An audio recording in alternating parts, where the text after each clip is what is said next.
Hi hello welcome to Indian media. నేను రాకేష్. తెలంగాణలో మొన్నటి వరకు జరిగినటువంటి రాజకీయ పరిణామాలు మనం చూసాం. ఏ సభ ద్వారా అయితే మన కేసీఆర్ గారు ఆపరేషన్ కగార్ని నిలిపివేయాలన్నారో ఆ తర్వాత తెలంగాణలో మొదటిసారి అధికారిక పార్టీగా ఉన్నటువంటి కాంగ్రెస్ కూడా ఈ ఆపరేషన్ కగార్ మీద మాట్లాడడం జరిగింది. దేశవ్యాప్తంగా ఈ ఆపరేషన్ కగార్కి వ్యతిరేకంగా ఉద్యమం చేస్తున్నటువంటి భారత్ బచావో సంస్థ వాళ్ళు దేశవ్యాప్తంగా ఉన్నటువంటి మేధావులతోని అటు రాహుల్ గాంధీ ఖర్గేలతో కూడా మీటింగ్లు ఏర్పాటు చేస్తూ బీజేపీ మీద ఒత్తిడి తీసుకొస్తున్న వేళ దేశంలో పాకిస్తాన్ ఉగ్రవాదులు వచ్చేటువంటి పరిణామం మనం చూసాం. అయితే ఆపరేషన్ సింధూర్కి వచ్చినటువంటి ఒక అంటే దేశవ్యాప్తంగా ఆపరేషన్ సింధూర్కి వచ్చినటువంటి అడ్వర్టైజ్మెంటింగ్ కానీ అవన్నీ మనం చూసాము. తర్వాత కాల్పుల విరమణ, సీజ్ ఫైర్ ఇవన్నీ జరిగాయి. రాజకీయ పరిణామాలు, ట్రంప్ ఇవన్నీ చూసిన తర్వాత మరి ఒకే అంశం మీద కాల్పుల విరమణ అనే అంశం మీద రెండు కోణాల్లో పనిచేస్తున్నటువంటి బీజేపీ యొక్క విషయాలను అడగడం కోసం ఈరోజు దేశంలోనే మొట్టమొదటి Dalit cardiologist doctor MF Gopinath గారు మనతో ఉన్నారు. Sir welcome to Indian media. బాగున్నారా సార్? బాగున్నాను సార్. దేశం అయితే బాగలేదు. ఓకే, ఆ విషయాలు అడగడం మీరందరూ బాగున్నారని కూడా నేను అనుకోవట్లేదు. నేను బాగలేను అంటే అదే పరిస్థితులు సార్. అయితే మొన్న ఆపరేషన్ సింధూర్ నుండి మొదలు పెడదాం. అంటే ఆపరేషన్ కగార్కు వ్యతిరేకంగా మీరు పనిచేస్తున్న తీరుని మేము చూస్తూ ఉన్నాం, చూపిస్తూ ఉన్నాం. ఆపరేషన్ సింధూర్ విషయంలో దేశ ప్రజల నుండి వచ్చిన స్పందన ఏదైతే ఉందో ఆపరేషన్ కగార్ విషయంలో రావట్లేదు. అయితే పాకిస్తాన్తో యుద్ధము స్టార్ట్ అయింది. ఇక పాకిస్తాన్ అంతమే, పాకిస్తాన్ని భారత్ ఆక్రమిస్తుంది అన్న స్థాయిలో వార్తలు వినబడ్డాయి. పీఓకే అయినా స్వాధీనం చేసుకుంటుంది అని చెప్పేసి కొంతమంది మేధావులు మాట్లాడినటువంటి పరిస్థితులు కూడా చూసాం. పాకిస్తాన్ అంతమవుతుంది అని మాట్లాడిన పరిస్థితిలో వెంటనే కాల్పుల విరమణ అని చెప్పేసి అన్న వార్త ట్రంప్ సోషల్ మీడియాలో పెట్టి నేను చెప్పేసా రెండు దేశాలు సైలెన్స్ అయిపోయినాయి అని చెప్పేసి మాట్లాడే పరిస్థితికి వచ్చినాయి. అంటే ఇక్కడ ట్రంప్ యొక్క ఆలోచన కానీ ఇక్కడ భారతదేశానికి సంబంధించిన విషయంలో కానీ మోడీ పాలన సంబంధించిన విషయంలో కానీ కాల్పుల విరమణ అనే అంశాన్ని కానీ ఏ రకంగా అర్థం చేసుకోవచ్చు పాకిస్తాన్ విషయం? మీరు అన్నట్టు పీఓకేని ఆక్రమిస్తాము, పాకిస్తాన్ ఆక్రమిస్తాము, దాని పని అయిపోయింది అని అంటూనే కొంతమంది బత్తాయిలు చైనాని కూడా ఆక్రమిస్తామన్నారు. ఓకే, దానికి చైనాని కూడా ఆక్రమించడానికి ట్రంప్ మీడియేట్ చేస్తున్నాడని కూడా వార్తలు వస్తాయి. ఇందులో ఏం లేదు. శ్రీలంకని, చైనాని, రష్యాని, తర్వాత వియత్నాం అని, కంబోడియా అని, థాయిలాండ్ అని, ఆఫ్ఘనిస్తాన్ని, ఇదంతా కూడా అఖండ భారతంలో ఒక భాగం. మీ మీ మైండ్స్ అన్నీ కూడా ఈ అఖండ భారతానికి మీరు రెడీగా లేరు. ఓకే, నా విషయం ఏంటంటే ఆపరేషన్ సింధూర్లో ఈ మాటలు చెప్పే వాళ్ళు ఎవరైనా కూడా సైనికులు వాళ్ళ పిల్లల్ని సైనికులుగా పంపించారా? ఈ యూట్యూబర్స్ కానీ, ఈ మీడియా కానీ, ఈ రాజకీయ నాయకులు కానీ వాళ్ళ కొడుకునో బిడ్డనో పంపించమని చెప్పండి అక్కడికి, అప్పుడు అర్థమవుతుంది.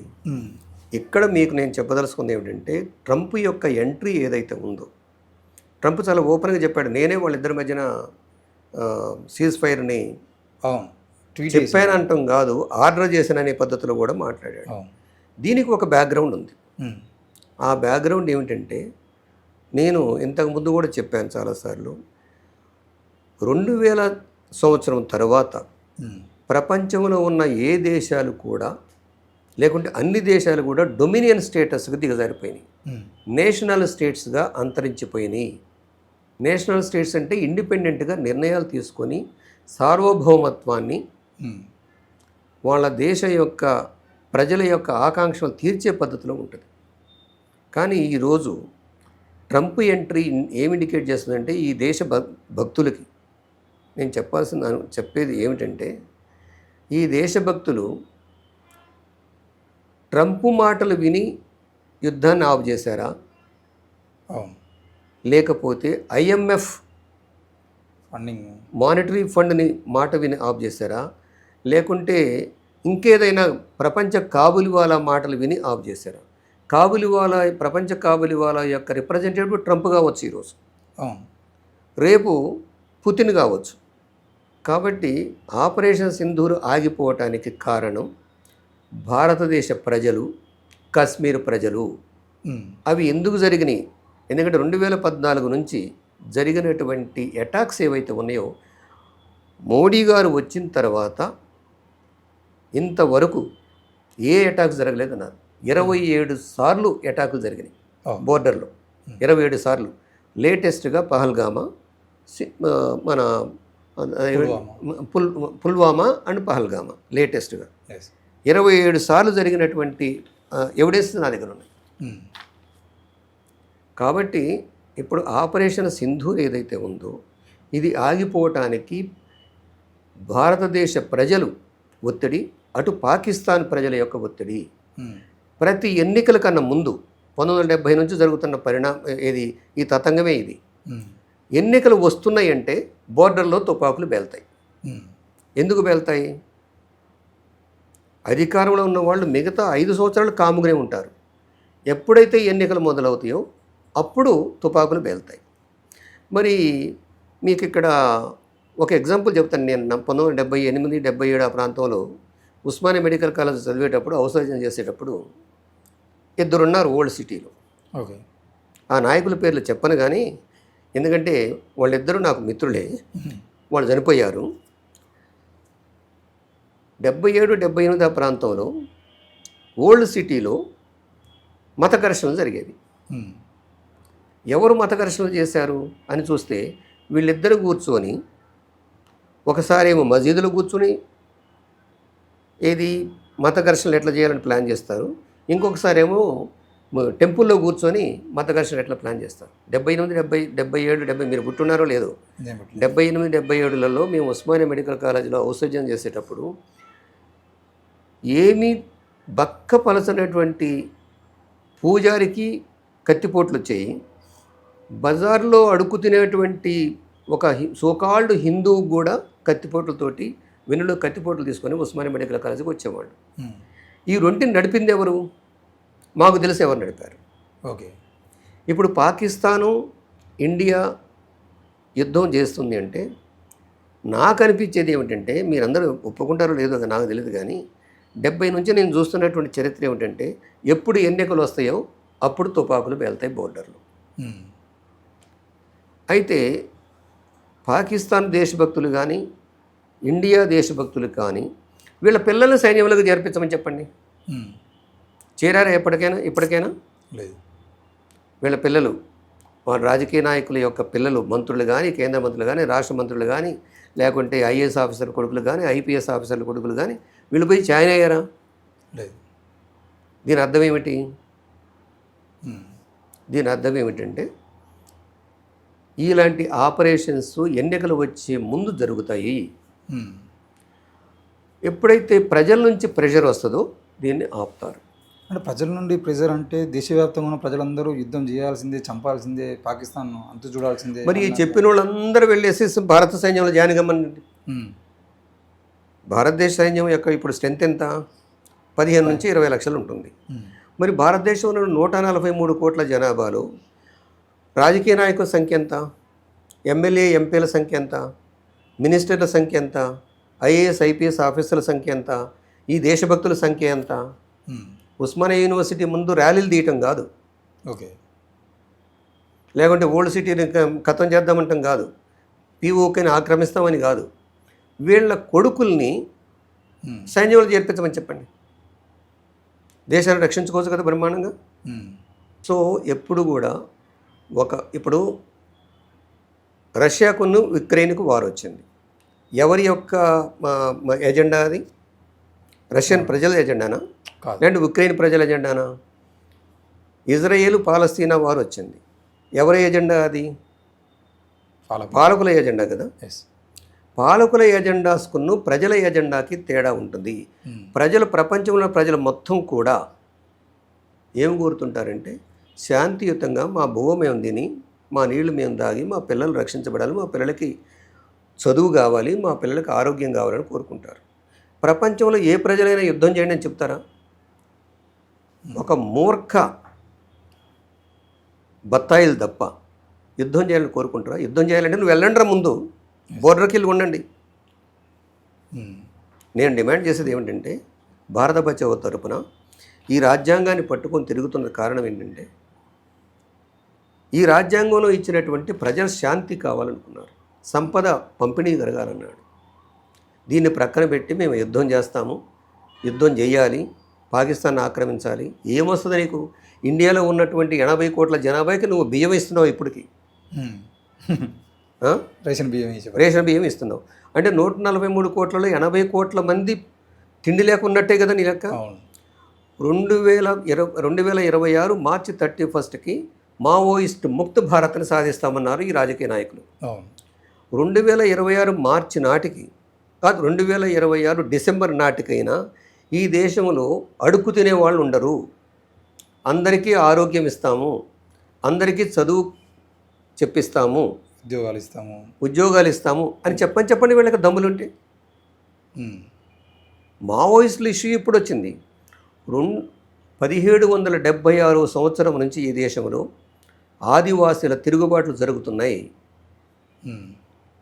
సంతాల్ తెగ తిరుగుబాటు మావోయిస్టులు చేశారా? కమ్యూనిస్టులు చేశారా?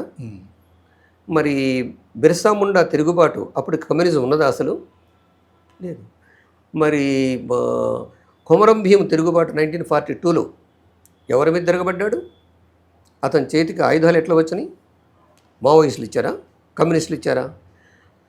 అదేవిధంగా ఇంకా కొన్ని చెప్పాలంటే ఈ దేశంలో ఈశాన్య భారత రాష్ట్రాలలో 7 సిస్టర్స్ స్టేట్స్లో లాల్ డెంగా దగ్గర నుంచి మిజోరం, లాల్ డెంగా దగ్గర నుంచి నాగాల్యాండ్ సోషలిస్ట్ కౌన్సిల్ దగ్గర నుంచి, నేషనల్ కౌన్సిల్ దగ్గర నుంచి ఇప్పుడు మణిపూర్లో ఉన్నవాళ్ళు వీళ్ళు మొత్తం కూడా దేశం నుంచి విడిపోతామన్న వాళ్ళే.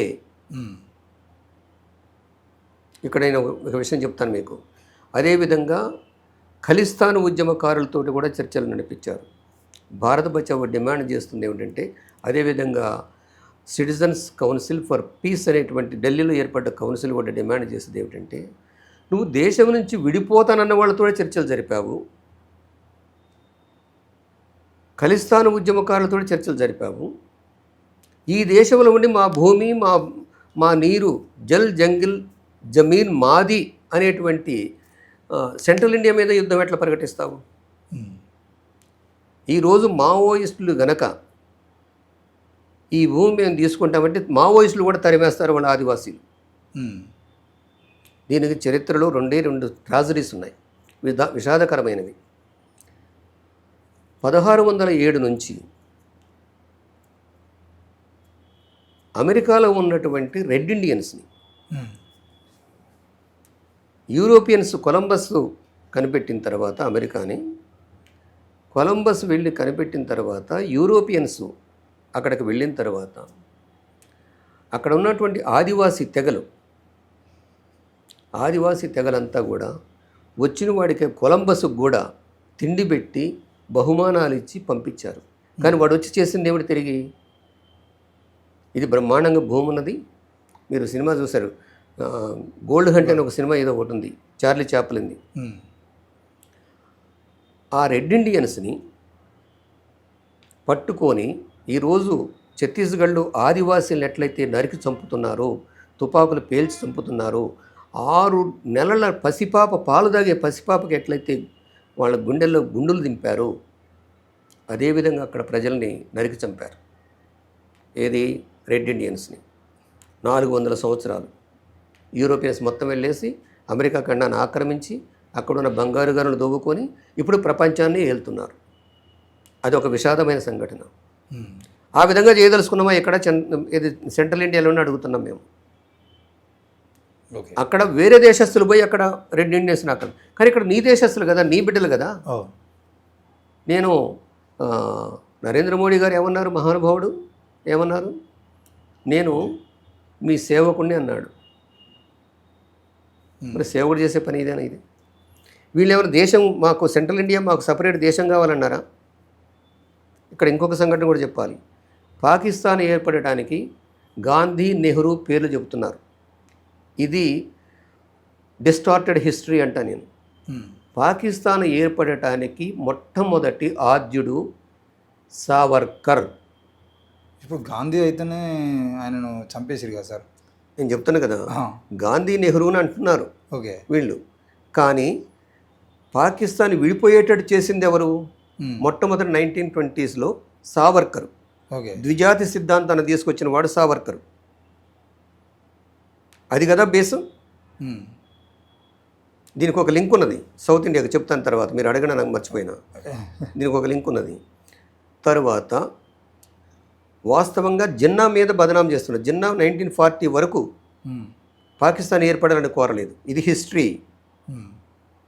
నేను డాక్టర్ని అయినా కూడా ఏన్షియంట్ ఇండియన్ హిస్టరీ నుంచి ఇప్పటి వరకు జరుగుతున్న పరిణామాలు నేను చదువుతున్నాను. రెడ్ ఇండియన్స్ చంపడాన్ని గురించి డి బ్రౌన్ అనేటువంటి ఒక సోషియాలజిస్టు ఒక బుక్ రాశాడు. ఏది వూండెడ్ నీ అని, ఉమ్.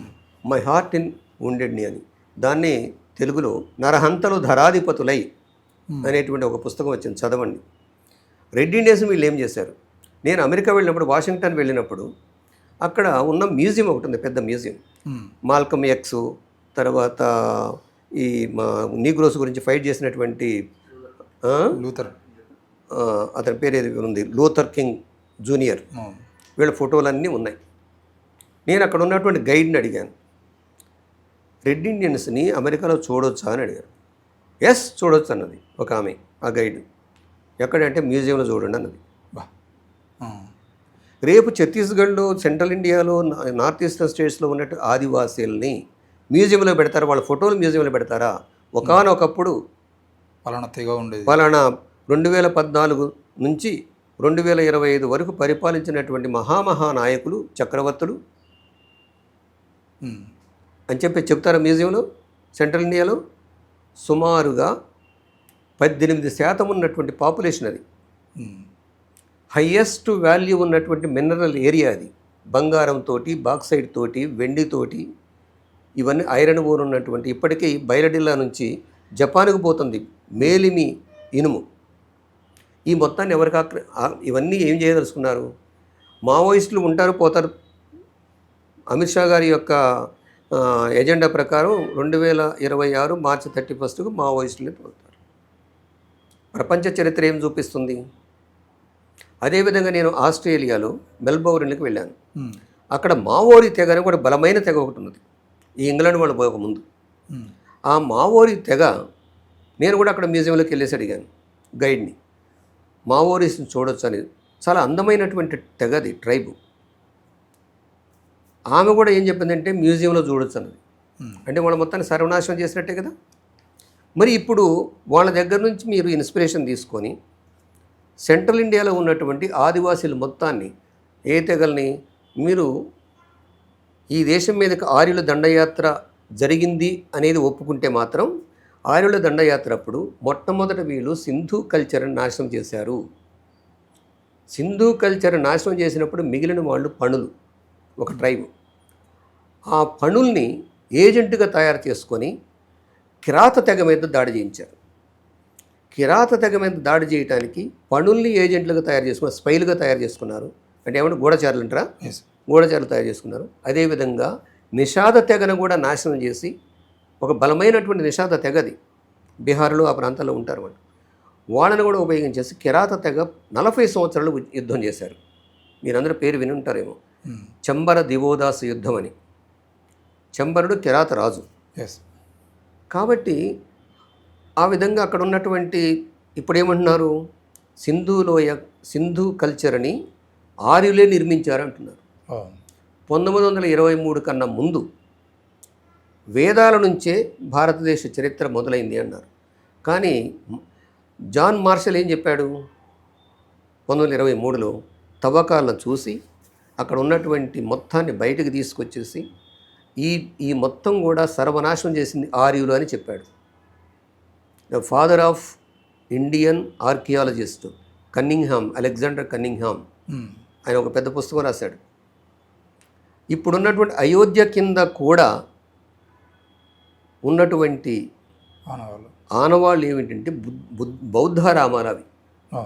ఇండియన్ హిస్టరీ విపరీతంగా డిస్టార్ట్ చేయబడుతుంది, పిల్లల మెదడులోకి విషం ఎక్కిస్తున్నారు, వాస్తవమైన చరిత్ర లేదు. కాబట్టి నేను అనేది ఏమిటంటే, ఈరోజు యుద్ధం, బోర్డర్లో యుద్ధం జరిగింది, కొన్ని రోజులు ఏదో జరిగింది, అటు ఇటు తుపాకుల బిల్ని. పహల్గాములో, నేను అనట్లేదు, పహల్గాములో 2 రోజుల ముందే ఇన్ఫర్మేషన్ ఉంది, ఏది అక్కడ దాడి జరగబోతుంది అనేది. 2 రోజుల ముందు ఇన్ఫర్మేషన్ ఉన్నప్పుడు అక్కడ ఫోర్స్ ఉంచాలా లేదా? Yes. ఎంతమంది ఉన్నారు అక్కడ ఫోర్స్? అసలు వాళ్ళు పేల్చి వెళ్ళిపోయే వరకు ఎవరు రాలేదు. ఎవరు రాలేదు. దాని అర్థం ఏంటి? తర్వాత పుల్వామాలో ప్రతి 100 గజాలకి ఒక సిపాయి నిలబడ్డ దగ్గర అక్కడ ఆర్డీఎక్స్ ట్రక్ ఎట్లా వస్తుంది, 42 మంది జవాన్లు ఎట్లా చనిపోతారు? అవును. అప్పుడు ఉన్నటువంటి గవర్నర్గా ఉన్నటువంటి కాశ్మీర్ గవర్నరు సత్యపాల్ మాలిక్ సెంట్రల్ గవర్నమెంట్కి ఇన్ఫర్మేషన్ ఇచ్చాడు వీళ్ళని ఎయిర్ లిఫ్ట్ చేయమని, కానీ చేయలేదు. ఆ 42 మంది అక్కడ చనిపోయారు. ఎవరి పిల్లలు వీళ్ళు? అవును. అమిత్ షా గారి పిల్లల, లేకపోతే మోడీ గారి పిల్లలు లేరనుకోండి, నాకు తెలియదు ఆ సంగతి. లేకపోతే యోగి గారి పిల్లల, ఎవరి పిల్లలు వీళ్ళు? ఆ 42 సిపాయిలు ఎవరు? ఇప్పుడు పహల్గామ్లో చనిపోయిన వాళ్ళు ఎవరు? నువ్వు పొద్దున్న లేస్తే ముస్లిమ్స్ మీద అటాక్ చేస్తావు, పొద్దున్న లేస్తే అంబేద్కర్ రెడ్డి దళితుల మీద అటాక్ చేస్తావు. నిన్నగాక మొన్న ఇది ఇక్కడ బోత్ తాలూకాలు, ఆదిలాబాద్ బోత్ తాలూకాలు ఆంజనేయుడి విగ్రహం పెట్టారు, ప్రక్కనే గవర్నమెంట్ స్థలంలో బుద్ధుడి విగ్రహం పెడదామని చెప్పేసి దాని మీద దాడి జరిగింది. తమిళనాడులో బుల్లెట్ బండి కొనుక్కున్నాడని చెప్పి 2 వీలర్ కొనుక్కున్నాడు, ఒక దళితుడు చేతులు నరికారు. మేము అనుభవిస్తున్నాం 3000 సంవత్సరాలు బట్టి.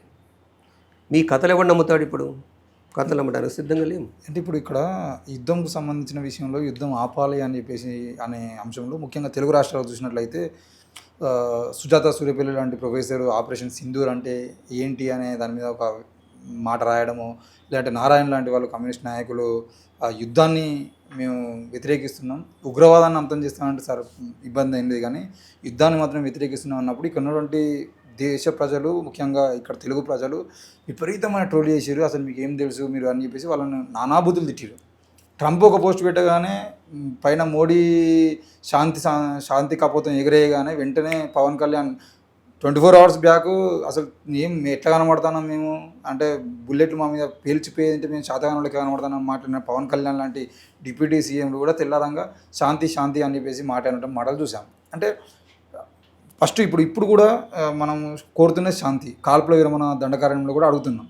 ఇప్పుడు మనల్ని తిడుతున్న వాళ్ళు, అదే ఇంతకుముందు మీరు చెప్తున్న ర్యాలీలు తీసిన వాళ్ళు ఉన్నారు. మళ్ళీ రేపు పొద్దుగాల మోడీ కాల్పుల విరమణ అనగానే మళ్ళీ వీళ్ళే మాట మారుస్తున్నారు. అంటే వీళ్ళ స్టాండ్ ఏంటిది అనేది అర్థం కావట్లేదు. దాన్ని ఎట్లా అర్థం చేసుకోవచ్చు? విషయం ఏంటంటే పవన్ కళ్యాణ్ మాట ఇస్తారు కదా, చేగువేరా దగ్గర నుంచి చెడ్డి గ్యాంగ్ వరకు దిగాడు. మనం ఆయన మీద మాట్లాడి ఒక్క సెకండ్ అయినా వేస్ట్ చేయాలా?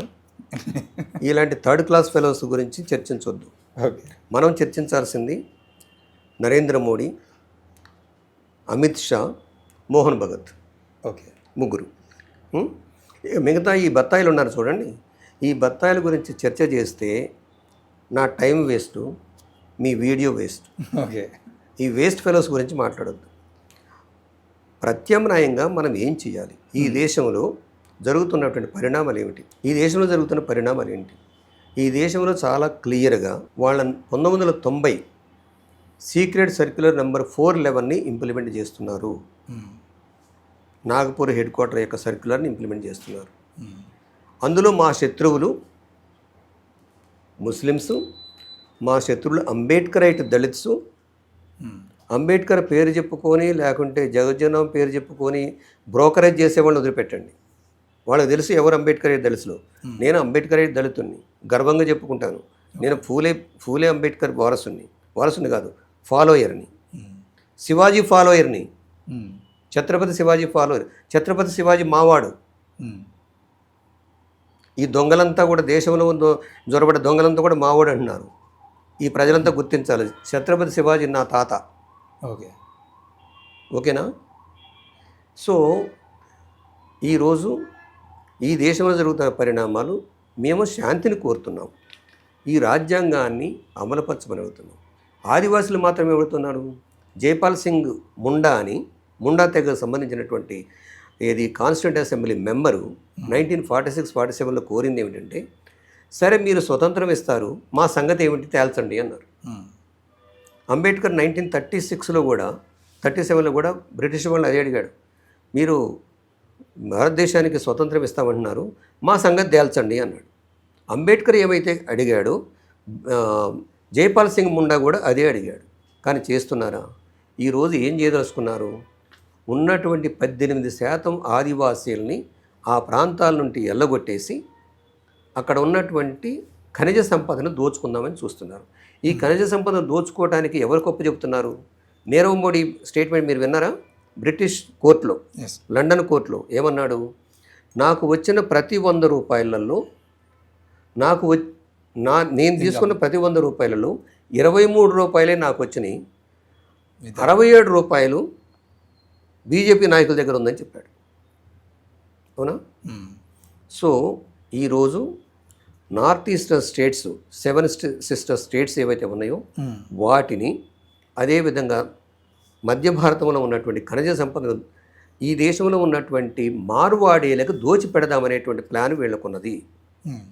దానికి కారణం ఈరోజు ఏ పండగ జరిగినా ప్రతి పండగకి ఫైనాన్స్ చేసేవాళ్ళు మార్వాడీలు, ఇంక్లూడింగ్ హైదరాబాద్, తెలంగాణ స్టేట్లో కూడా.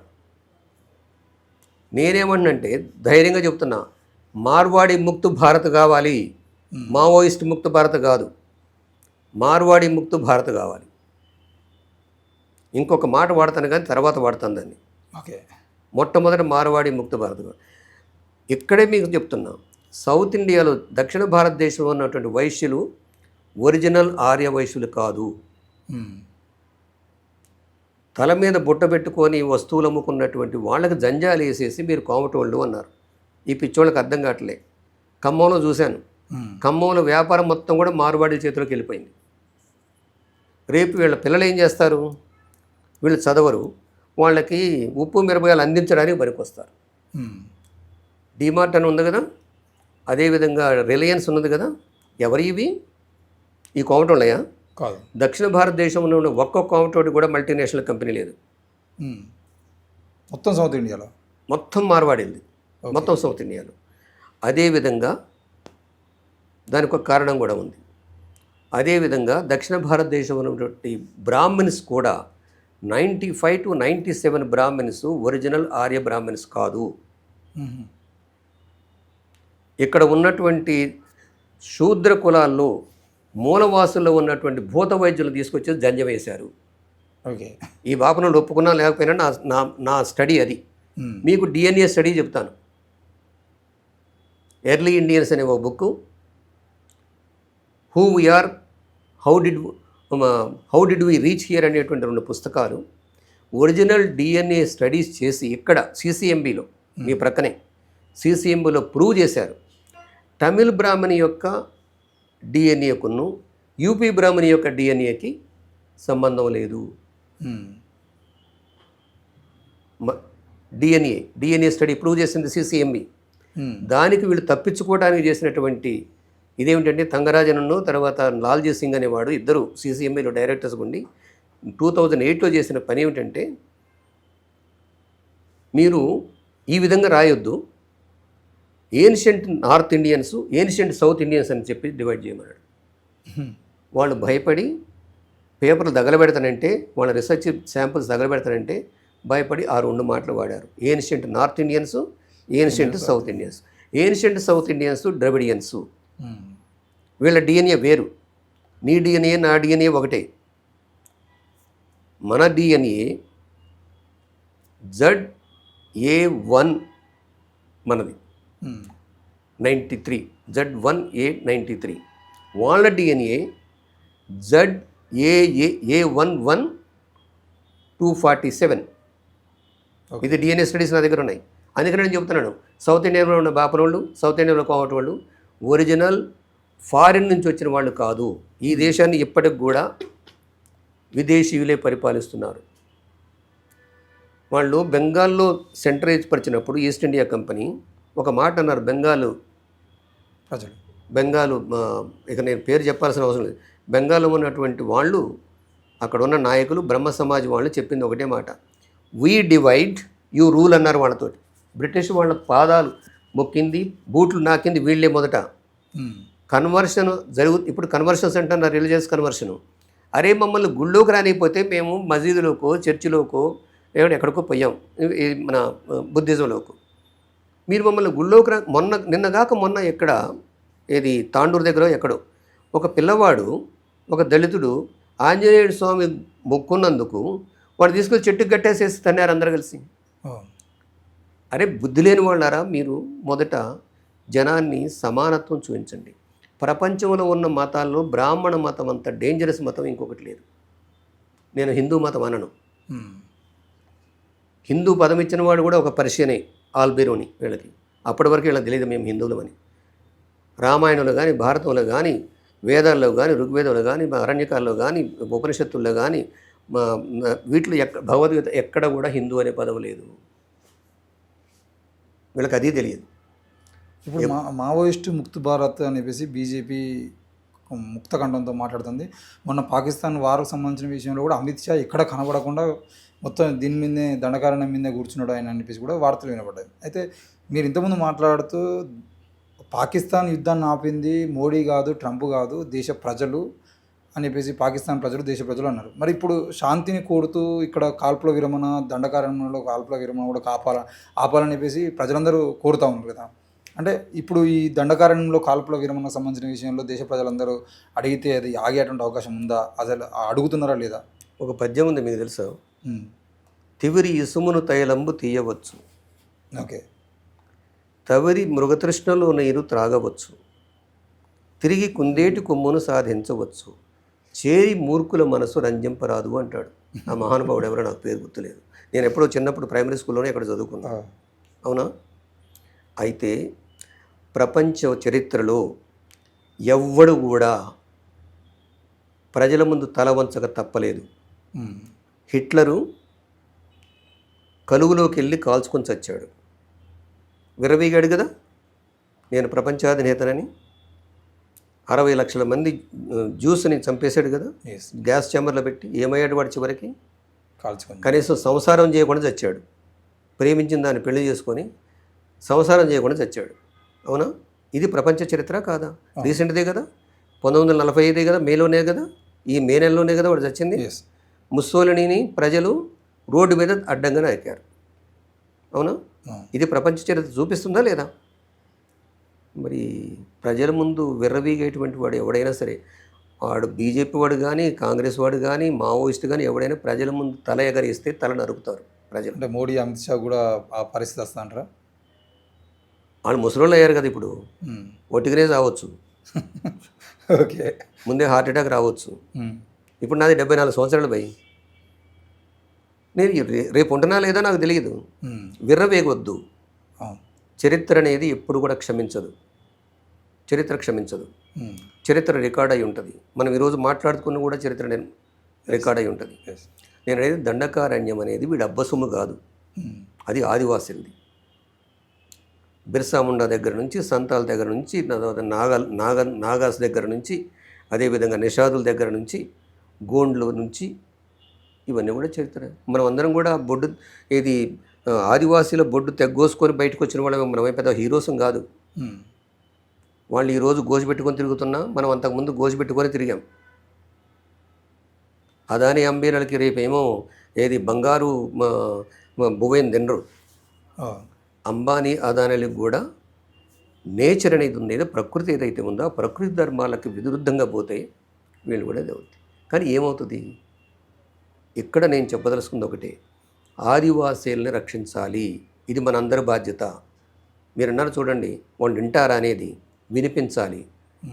అందుకనే మేము తిరుగుతున్నాం. 2.5 సంవత్సరాలు బట్టి నా ప్రాక్టీస్ వదిలేసి నేను తిరుగుతున్నాను. ఇప్పుడు ఆదివాసీని రక్షించాలని అనే నినాదంలో నిజంగానే ఆదివాసుల మీద అంత ప్రేమ ఉండేది అంటే మావోయిస్టులు అందరూ ఆదివాసుల కోసమైనా అడవిని వదిలేయచ్చు కదా. మరి అడవిని వదిలేసింటే ఆదివాసుల జోలికి వీళ్ళు ఊరు కదా.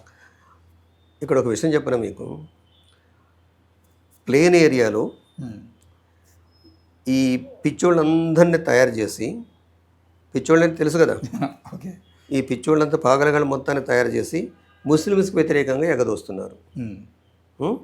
1991లో 92లో నేను చీఫ్ గెస్ట్గా వెళ్ళినప్పుడు మా కాలేజీ లయోలా కాలేజీకి బాబ్రీ మసీదును కూలగొట్టారు.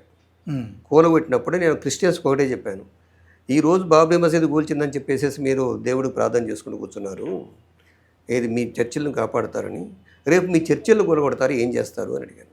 రేపు అంబేద్కరిస్ట్ కూడా నేను చెప్పదలుచుకున్నాను. అంబేద్కర్ విగ్రహాలు కూలగొడతారు. ఇప్పటికే చెప్పులు దండలు వేస్తున్నారు నాకు ఈ దొంగబుండ కొడుకులు ఈ దేశంలో. అంబేద్కర్ని అనేక దేశాలు గౌరవిస్తూ తర్వాత వాళ్ళ యూనివర్సిటీ ముందు విగ్రహాలు పెడుతూ ఉంటే ఈ దేశపు మూర్ఖపు జాతి,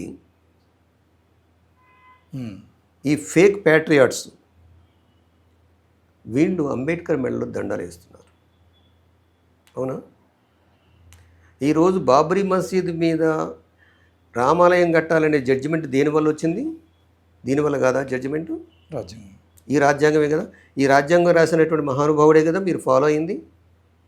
మీకు సిగ్గు శరం ఉంటే మీరు ఒక్కడ కూడా ఉన్నటువంటి 7 సభ్యులలో రాజ్యాంగం డాక్యుమెంటరీ కమిటీ ఏదైతే ఉందో డ్రాఫ్టింగ్ కమిటీలో 7లో ఒక్కడ పని చేయలేదు. ఒక్క అంబేద్కర్ మీదే పడ్డది. ఆ రాజ్యాంగాన్ని పెట్టుకొని కదా మీరు బాబ్రీ మసీద్ కూర్చుంది, ఆర్టికల్ 370 మార్చింది, ఇవన్నీ చేసింది. ఆయన మెడలో చెప్పులు దండేయడానికి సిగ్గులేదురా మీకు? నేను అడగదలుచుకున్నాను. అవునా? ఆయన మెడలో అన్ని దేశాలు, ఆయన జపాన్తో సహా అన్ని దేశాలు కూడా గౌరవిస్తుంటే ఆయన విగ్రహాలు పెట్టేసేసి యూనివర్సిటీ ముందు విగ్రహాలు పెడుతుంటే నువ్వు చెప్పులు దండలు వేస్తున్నావురా? సిగ్గు సేవ లేకుండా. వీళ్ళ గురించి, ఈ బత్తాయిల గురించి ఏం మాట్లాడతాం? నేను అనేది ఒకటే క్లియర్గా చెప్తున్నా. ఇక్కడ ఈ దేశం, ఇందులో ఉన్న ప్రతి అంగుళం భూమి నాది, నా తాత ముత్తాతలది. నాకన్నా దేశభక్తుడు ఎవడు లేడు ఈ దేశంలో. ఈ దేశంలో ఉన్న మూలవాసుల కన్నా దేశభక్తులు ఎవడు లేడు. ఈ దేశాన్ని అమ్మింది ఏది? గ్రీకులకు అమ్మింది మీరే, ఫ్రెంచ్ వాళ్ళకి అమ్మింది మీరే, ముస్లిమ్స్కి అమ్మింది మీరే, బ్రిటిష్ వాళ్ళకి అమ్మింది, వాళ్ళ చెప్పులు నాకింది మీరే, మేము కాదు. అందుకనే ఈ దేశం నాది అంట. నేను నా సమాధి మీద కూడా రాయించుకుంటాను, రాజ్యాంగాన్ని రక్షించండి, ప్రజాస్వామ్యాన్ని రక్షించండి, నేను హింసకు వ్యతిరేకం. నాకు తెలిసి యాజ్ ఏ డాక్టర్గా ఒక ప్రాణాన్ని నిలబెట్టడానికి ఎంత కష్టపడతామో, ప్రాణం తీయటం ఎంతసేపు మూర్ఖుల చేతిలో, ప్రాణాన్ని రక్షించడానికి డాక్టర్గా ఎంత కష్టపడతామో, రాత్రి పగలు నిద్ర లేకుండా కూర్చొని బెడ్ సైడ్ కూర్చొని రక్షించినటువంటి అనుభవం నాకున్నది. కాబట్టి హింసను కోరుకోవట్లేదు. మీకు బుద్ధి, సిగ్గు, శరం ఉంటే సెంట్రల్ ఇండియాలో ఆపరేషన్ కాగారని ఆపండి. ఆపరేషన్ కాగారని ఇక్కడే కాదు, ఈస్టర్న్ స్టేట్స్లో కూడా ఆపండి. మణిపూర్లో మంటలు ఎందుకు రేసినాయి? అదాని డ్రిల్లింగ్ చేసినందువల్ల రేసినాయి. రేపు నిన్న హిందీ భాషని కంపల్సరీ చేద్దామని మొదలుపెట్టారు. అవునా? స్టాలిన్ వీళ్ళంతా ఎదుర్కొన్నారు. భాష ఎప్పుడైతే వస్తుందో భాషతోటి ఒక సంస్కృతి వస్తుంది. భాష, సంస్కృతి రెండు కలిసే వస్తాయి. అంటే ఇప్పుడు వీళ్ళు ఏమనుకుంటున్నారంటే రాముడు పరిపాలనలో, రాముడు ఎవరో కాదు, పుష్యశృంగ మిత్రుడు. ఓకే, పుష్యశృంగ మిత్రుడే రాముడు. లేకపోతే రామాయణం ఎప్పుడో 1,00,000 సంవత్సరాల క్రితం రాశారనుకుంటే బుద్ధుడు నాస్తికుడు అని ఎట్లా చెప్తాడు రామాయణంలో? అవునా? రామాయణం ఎప్పుడు రాయబడ్డది? పుష్యశృంగమిత్రుడి తర్వాత రాయబడ్డది. తర్వాత మహాభారతం, భాగవతం ఎప్పుడు రాయబడ్డది? క్రీస్తు శకము. లేకుంటే ఇక్కడ కొంతమంది క్రీస్తు శకం అంటే వీళ్ళకి గెట్టట్లేదు. సరే, కామన్ ఎరా అందాం, వాడి మాటలోనే చెబుదాం. ఓకే, ఇప్పటి వరకు క్రీస్తు శకం అని కూర్చున్న వాళ్ళే వీళ్ళు. నాకు పాఠాలు చెప్పిన వాళ్ళు కూడా వాళ్ళే క్రీస్తు శకం అని. ఇప్పుడు కామన్ ఎరా అంటున్నారు. కామన్ ఎరాలో 1వ శతాబ్దం నుంచి 6వ శతాబ్దం వరకు ఈ పుక్కిటి పురాణాలన్నీ రాయబడ్డాయి. పుష్యశృంగమిత్రుడే రాముడి అవతారం, రాముడు. రాముడికి వేరే ఇది లేదు. ఇక రామాయణంలోకి పోతే చాలా ఉంటుంది. ఒకటి ఉంది కదా, ఏదో సామెత, చెప్తే ఏడుస్తారు. సో ఇప్పుడు వీళ్ళ ప్రయత్నం ఏమిటంటే, మీరందరూ గుర్తించాలి, సౌత్ ఇండియా మీద దాడి చేయాలని ప్లాన్ చేస్తున్నారు. రాముడు వింధ్య పర్వతాల వరకు వచ్చి ఆగాడని చెప్తున్నారు. ఆర్యవర్తం అంటున్నారు దాన్ని. ఆర్యవర్తం అంటే ఏమిటి? ఆర్యులు ఆక్రమించిన స్థలం. ఇప్పుడు దక్షిణ భారతదేశం ద్రవిడియన్స్ది కాబట్టి దీని మీద ఆక్రమించి మొదట హిందీని పెడదాం. హిందీ నేర్చుకోండి, హిందీ కాదు, ఎన్నో భాషలు నేర్చుకోండి. కానీ ఇక్కడ మాతృభాషతో పాటు ఇంగ్లీష్ కమ్యూనికేషన్ లాంగ్వేజ్ ఉండాలి. అందుకని తమిళనాడులో డిఎంకే పార్టీ చెప్పినటువంటి విషయాన్ని, వీసీకే పార్టీ చెప్పిన విషయాల్ని మనం గుర్తుపెట్టుకొని సౌత్ ఇండియాలో హిందీ రావడానికి వీల్లేదు, రుద్దటానికి వీల్లేదు. నీ ఇష్టం ఉంటే నేర్చుకో, ట్యూటర్ని పెట్టుకొని నేర్చుకో. అవునా? ఇప్పుడు మోడీ గారు నేర్చుకుంటున్నారు కదా ఇంగ్లీషు. దాన్ని ఏమంటారు వెనకేది పెట్టుకొని? టెలిప్రాంప్టర్ పెట్టి నేర్చుకోండి మీకు చేతనైతే. హిందీని బాయ్కాట్ చేయాలి సౌత్ ఇండియా. తెలుగు వాళ్ళకు కూడా వీళ్ళ బుద్ధి లేదు అసలు. సౌత్ ఇండియా మొత్తం కూడా హిందీని బాయ్కాట్ చేయాలి. నేర్చుకోండి. స్కూళ్ళలో మాత్రం పెట్టొద్దు. దీని విషయం ఏంటంటే మొదట భాషతో వస్తారు, తర్వాత వ్యాపారాన్ని ఇప్పుడే గంగలో కలిపారు. మార్వాడీలు మొత్తం వచ్చేసి తెలంగాణ సౌత్ ఇండియన్ ఆక్రమించారు. సంస్కృతి కూడా మార్వాడి సంస్కృతి వచ్చేసింది. ఇక్కడ పెడుతున్నారు కదా ఎంతవరకు బొట్లు, ఇది సింధూరం అని, సింధూరం అని ఇక్కడ పెడుతున్నారు కదా. మగాళ్ళు ఇక చీరలు కట్టుకోవడమే ఉంటుంది. ఇక ఇప్పుడు సింధూరం పెట్టుకొని వస్తున్నారు మగాళ్ళు, ఇక చీరలు కట్టుకొని వస్తే సరిపోద్ది. ఈ బత్తాయిలంతా చీరలు కట్టుకోమని చెబుతాను నేను. చీరలు ఇవ్వడానికి వాడు డీమార్టో లేకుంటే రిలయన్స్ ఇవ్వడం సప్లై చేస్తాడు. అవునా? కాబట్టి దక్షిణ భారతదేశం ఆర్యుల ఆక్రమణకి గురిగాబోతుంది. దక్షిణ భారతీయులు మేల్కోవాలి. ఈ 5 రాష్ట్రాలు ఏవైతే ఉన్నాయో, మహారాష్ట్ర, తెలంగాణ, కేరళ, తమిళనాడు, ఆంధ్రప్రదేశ్, వీళ్ళు మేల్కోవాలి. ఇది చాలా డేంజరస్గా ఉంది. రేపు అసలు యాక్చువల్గా ఇక్కడ ఉన్నటువంటి విద్యార్థులకి, అరే నువ్వు దేశాన్ని రక్షించాలనుకుంటే, నీ భారతీయులను రక్షించాలనుకుంటే, ఈ దేశభక్తిని ప్రూవ్ చేసుకోవాలనుకుంటే వీళ్ళకి ఎడ్యుకేషన్ ఇవ్వు, వీళ్ళకి హెల్త్ హాస్పిటల్ కట్టు. నువ్వు ఇంతవరకు కట్టిన హాస్పిటల్ ఒకటి ఉందా? కనీసం నిజామన్న హాస్పిటల్ కట్టాడు, ఉస్మానియా జనరల్ హాస్పిటల్ని. అవునా? నాగార్జున సాగర్ కాంగ్రెస్ వాళ్ళు కట్టారు, బాక్రానంగల్ కాంగ్రెస్ వాళ్ళు కట్టారు. నువ్వు కట్టిన ప్రాజెక్ట్ ఒక్కడ చూపించు. నేను ఇక్కడ నుంచి మీ ద్వారా నేను ఒక విషయం చెప్పదలుచుకున్నాను. దక్షిణ భారతదేశం ఉన్నటువంటి రాజకీయ పార్టీలన్నీ కూడా మీరు ఏకం కావాలి. ఏకమై ఈ యొక్క విదేశీ పరిపాలన నుంచి దక్షిణ భారతదేశాన్ని విముక్తి చేయాలి. మీరంతా కూడా హ్యాపీ స్లేవ్స్ అని నాకు తెలుసు. హ్యాపీ స్లేవ్స్ అంటే తెలుసా? స్లేవరీకి గురైన వాడు, బానిస వాడు ఎప్పుడు కూడా రగులుతుంటుంది వాడు మైండ్, కానీ వీడు సంతోషపడుతున్నాడు. సో దీని నుంచి బయటపడాలని కోరుతున్నాం. అది కాంగ్రెస్ కావచ్చు, బీఆర్ఎస్ కావచ్చు, ఇక్కడ ఉన్న కమ్యూనిస్ట్ పార్టీలు కావచ్చు, ఎవరైనా సరే, డిఎంకే, వీసీకే, ఏఐడిఎంకే. ఇప్పుడు బీజేపీ అలయన్స్లో పోయినటువంటి పార్టీలు ఏం మిగిలినాయి? మహారాష్ట్రలో శివసేనతో కలిసింది, దాన్ని గంగలో కలిపారు, అరేబియా సముద్రంలో. తమిళనాడులో ఏఐడిఎంకేది కలిసింది, అది పోయి అక్కడ బంగాళాఖాతంలో కలిసింది. అవునా? అక్కడ ఇంకెక్కడ నార్త్ ఇండియాలో ఒక 2-3 పార్టీలని అకాలీదళ్ కలిసింది, అకాలీదళ్ గంగలో కలిసింది కదా. అవునా? సో బీజేపీ తోటి ఎవడైతే పెట్టుకుంటాడో అలయన్స్లోకి, రేపు బీఆర్ఎస్ వాళ్ళకు కూడా నేను చెప్పదలుచుకున్నా, మీరు బీజేపీ కబంధహస్తాల్లోకి పోయారంటే మీ చరిత్ర ఫినిష్. ఓకే. కాబట్టి ఇక్కడ దక్షిణ భారతదేశంలో ఉన్నటువంటి వాళ్ళు నార్త్ ఇండియాలో ఉన్నటువంటి కొంచెం బుర్రగల వాళ్ళతోటి యునైట్ అయ్యి ఈ దేశాన్ని రక్షించడానికి, ఈ మార్వాడీల దోపిడీ నుంచి రక్షించడానికి ముందుకు రావాలని చెప్పేసి విజ్ఞప్తి చేస్తున్నాను. ఇప్పుడు ఇది నా దేశము, దేశభక్తి అనే కోణంలో నా దేశం గెలవాలి, నా దేశం జోలికి వస్తే చంపేస్తాము, నా దేశము అనే ఆధిపత్య భావజాలంలోకి వెళ్ళిన తర్వాత ఈ పూర్తిగా ఈ దేశంలో మానవత్వం లేకుండా, మానవీయ కోణమే లేకుండా చేసేటువంటి ప్రమాదం కూడా ఉంటుంది కదా. దాన్ని ఎట్లా తీసుకు? బుద్ధుడు ఒక మాట వాడతాడు. ఏం మాట అంటే, వార్ బిగెట్స్ వార్ అని. ఓకే. యుద్ధం యుద్ధాన్ని కంటుంది. ఇప్పుడు భారతదేశం నా దేశం రక్షించుకోవాలి, పాకిస్తాన్తో యుద్ధం చేయాలి, పీఓకని ఆక్రమించుకోండి. పాకిస్తాన్ ఈ దేశంలో భాగమే, కాదనట్లేదు. కానీ మీరే కదా తరిమి కొట్టింది వాళ్ళని. ఈ భావజాలమే కదా, బ్రాహ్మణ భావజాలమే కదా వాళ్ళని తరిమి కొట్టింది. ఇది వాస్తవం కదా. చరిత్ర తీయండి. 1920లో సావర్కర్ రాసిన పుస్తకం చదవండి. 1939 ఆ ప్రాంతంలో గోల్వాల్కర్ చెప్పినటువంటి విషయం చెప్పండి. వాళ్ళ తర్వాత అసలు దేశాన్ని విడగొట్టొద్దని చెప్పేసి కూర్చున్నది కదా గాంధీని చంపింది ఈ గాడ్సే వారసులు. అవునా? దేశాన్ని విభజించింది ఎవరు? నా భయం ఏంటంటే, నా దేశం ఇంకా 3 ముక్కలు అవుద్దేమో భయం అవుతుంది. ఓకే. ఈ నార్త్ ఈస్టర్న్ స్టేట్స్ అవి మొత్తం కూడా ట్రైబల్ ఏరియాస్, అవును. అక్కడ మినరల్ రిసోర్సెస్ ఉన్నాయి. దక్షిణ భారతదేశం మీద హిందీ భాషా దాడి జరుగుతుంది. వీళ్ళు ఈరోజు కాబట్టి రేపైనా రివోల్ట్ అవుతారు. నా దేశం మళ్ళీ 2 ముక్కలు అవుద్దాం 3 ముక్కలు అవుద్దామని నాకు భయం అవుతుంది. నేను దేశభక్తుణ్ణి, నేను ఫేక్ ప్యాట్రియాట్ని కాదు, నేను రియల్ ప్యాట్రియాట్ని. ఎందుకంటే ఈ భూమి నాది.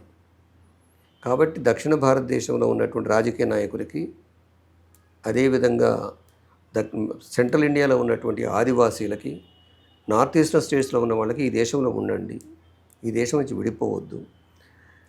ఈ ఆర్య దండయాత్ర ఏదైతే ఉందో దాన్ని అడ్డుకోండి. ఆర్యుల దండయాత్ర ఇప్పుడు ఆర్థిక దండయాత్రగా మారింది. ఆర్థిక దండయాత్ర గుజరాత్ మార్వాడీలు, రాజస్థాన్ మార్వాడీలు చేస్తున్నారు. ఇది వాస్తవమా కాదా? వాస్తవం. ఇక్కడ పోయి అడగండి. ప్రతి జిల్లాలో ఉన్నటువంటి మారుమూల గ్రామానికి వెళ్ళండి. ఖమ్మంలో రోడ్డు మీద నడుస్తూ ఉంటే బొమ్మలు అమ్ముతున్నారు, చిన్నపిల్లలు ఆడుకునే బొమ్మలు. వాళ్ళంతా కూడా యంగ్ 18-20 సంవత్సరాల అమ్మాయిలు. నేను హాస్పిటల్ పోయే ముందు అడిగాను, ఏ ఊరు మీది అన్న. అవి కాసే ఆయా అన్న, రాజస్థాన్ సే ఆయా అన్నారు. ఉధర్ సే ఇధర్ క్యోं ఆయా అన్నారు. అంటే ఇధర్ హమారా ఏ జో హై ఇధర్ బేచ్ రహీ.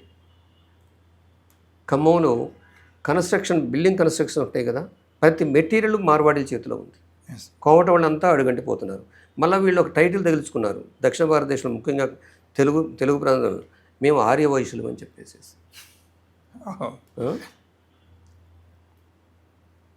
మొండమోపికి పెళ్లి కూతురు చేసినట్టు ఉంది వీళ్ళ వ్యవహారం.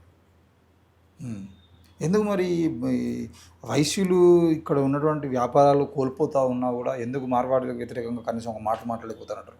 వాళ్ళు బానిసలు. వైశ్యులు కూడా బానిసలేనా? ఆర్యులకు బానిసలు. దానివల్ల గౌరవం వస్తుంది అనుకుంటారు. వాళ్ళు తిండి దొరకకుండా పోతుంది. రేపు తిండి దొరకదు వీళ్ళకి.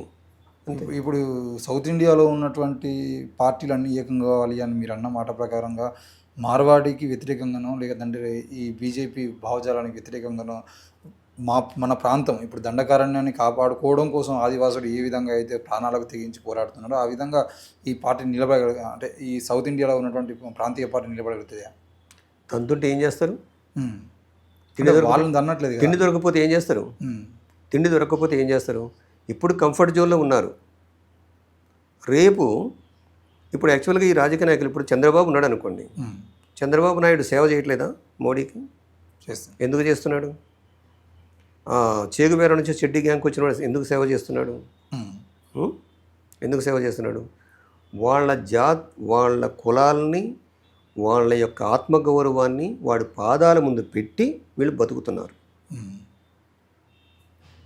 ఈ రాజకీయ నాయకులు కనీసం, ఎందుకంటే వీళ్ళంతా కూడా సీనియర్ నాయకులు, వీళ్ళకి రాజకీయాలు తెలుసు. అయినా కూడా ఎందుకు భయపడుతున్నారు? ఎందుకు భయపడుతున్నారంటే వీళ్ళ పరిపాలన సాగాలి, వీళ్ళు బాగుపడాలి, మిగతా వీళ్ళ వెనకున్న జనం నాశనం అయిపోతే పర్వాలేదు. ఇది వాళ్ళ ఎజెండా.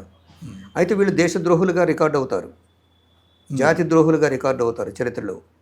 నేను ఒక పుస్తకం రాస్తున్నా, అందులో వీళ్ళందరినీ ఏకపడేస్తాను. అయితే ఈ దేశంలో ఆపరేషన్ కగార్ పేరుతో కానీ లేదంటే మధ్యలో ఆపరేషన్ సింధూర్ కానీ ఇవన్నీ జరుగుతున్నప్పుడు మేధావి వర్గం మొత్తం వారి సమయాన్ని పూర్తి స్థాయిలో వీటికి సంబంధించినటువంటి అంశాలను పెడతా ఉన్నారు. ఈ క్రమంలో అభివృద్ధి కానీ దేశానికి కావాల్సినటువంటి అంటే దేశ ప్రజలకు కావాల్సినటువంటి అంశాల మీద ఎలాంటి మాటలు కానీ చర్చలు కానీ జరుగుతలేవు. ఇప్పుడు ఆపరేషన్ కగార్ పేరుతో గోపీనాథ్ లాంటి ఒక మేధావి ఇన్ని రోజుల నుండి పనిచేస్తున్నాడు, హరగోపాల్ లాంటి వాళ్ళు కూడా ఇవే చర్చలు జరుగుతున్నాయి. అంటే ఈ క్రమంలో మన ముందు ఒక అంశాన్ని పెట్టి వాళ్ళు దేశ అభివృద్ధిని నాశనం చేస్తున్నారు అనుకోవచ్చా? అభివృద్ధి విషయంలో కూడా వాళ్ళు ఏదైనా కుట్రలు వేస్తున్నారు అనుకోవచ్చా? ఇది పక్కా కాన్స్పిరసీ, కుట్ర, డైవర్షన్ పాలిటిక్స్. ఓకే.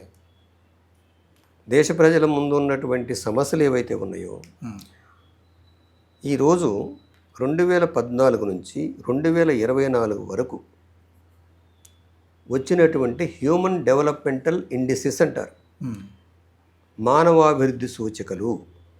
ఈ మానవాభివృద్ధి సూచికలలో 52 సూచికలు ఉన్నాయి. ప్రధానంగా 3 ఉన్నాయి.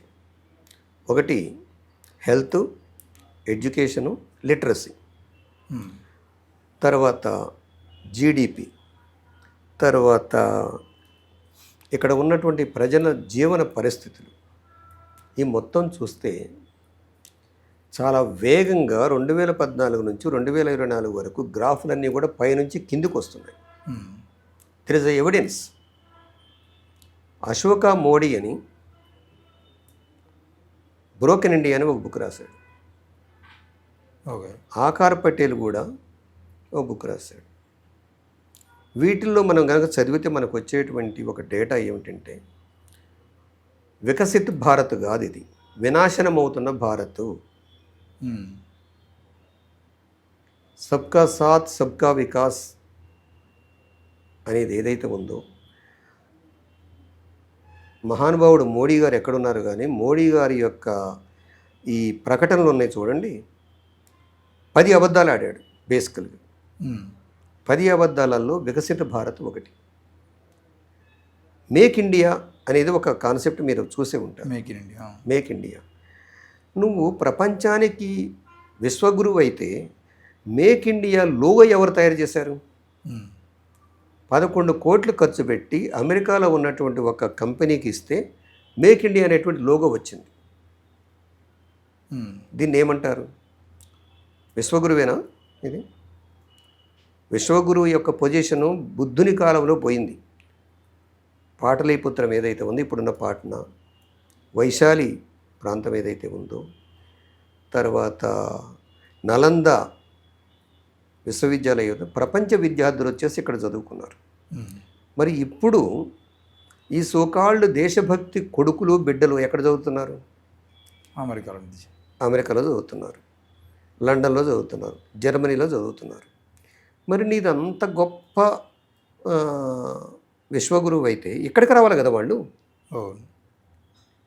మరి అక్కడ పోయి చదివిన వాళ్ళు ఎక్కడికి వస్తున్నారా ఏమన్నా?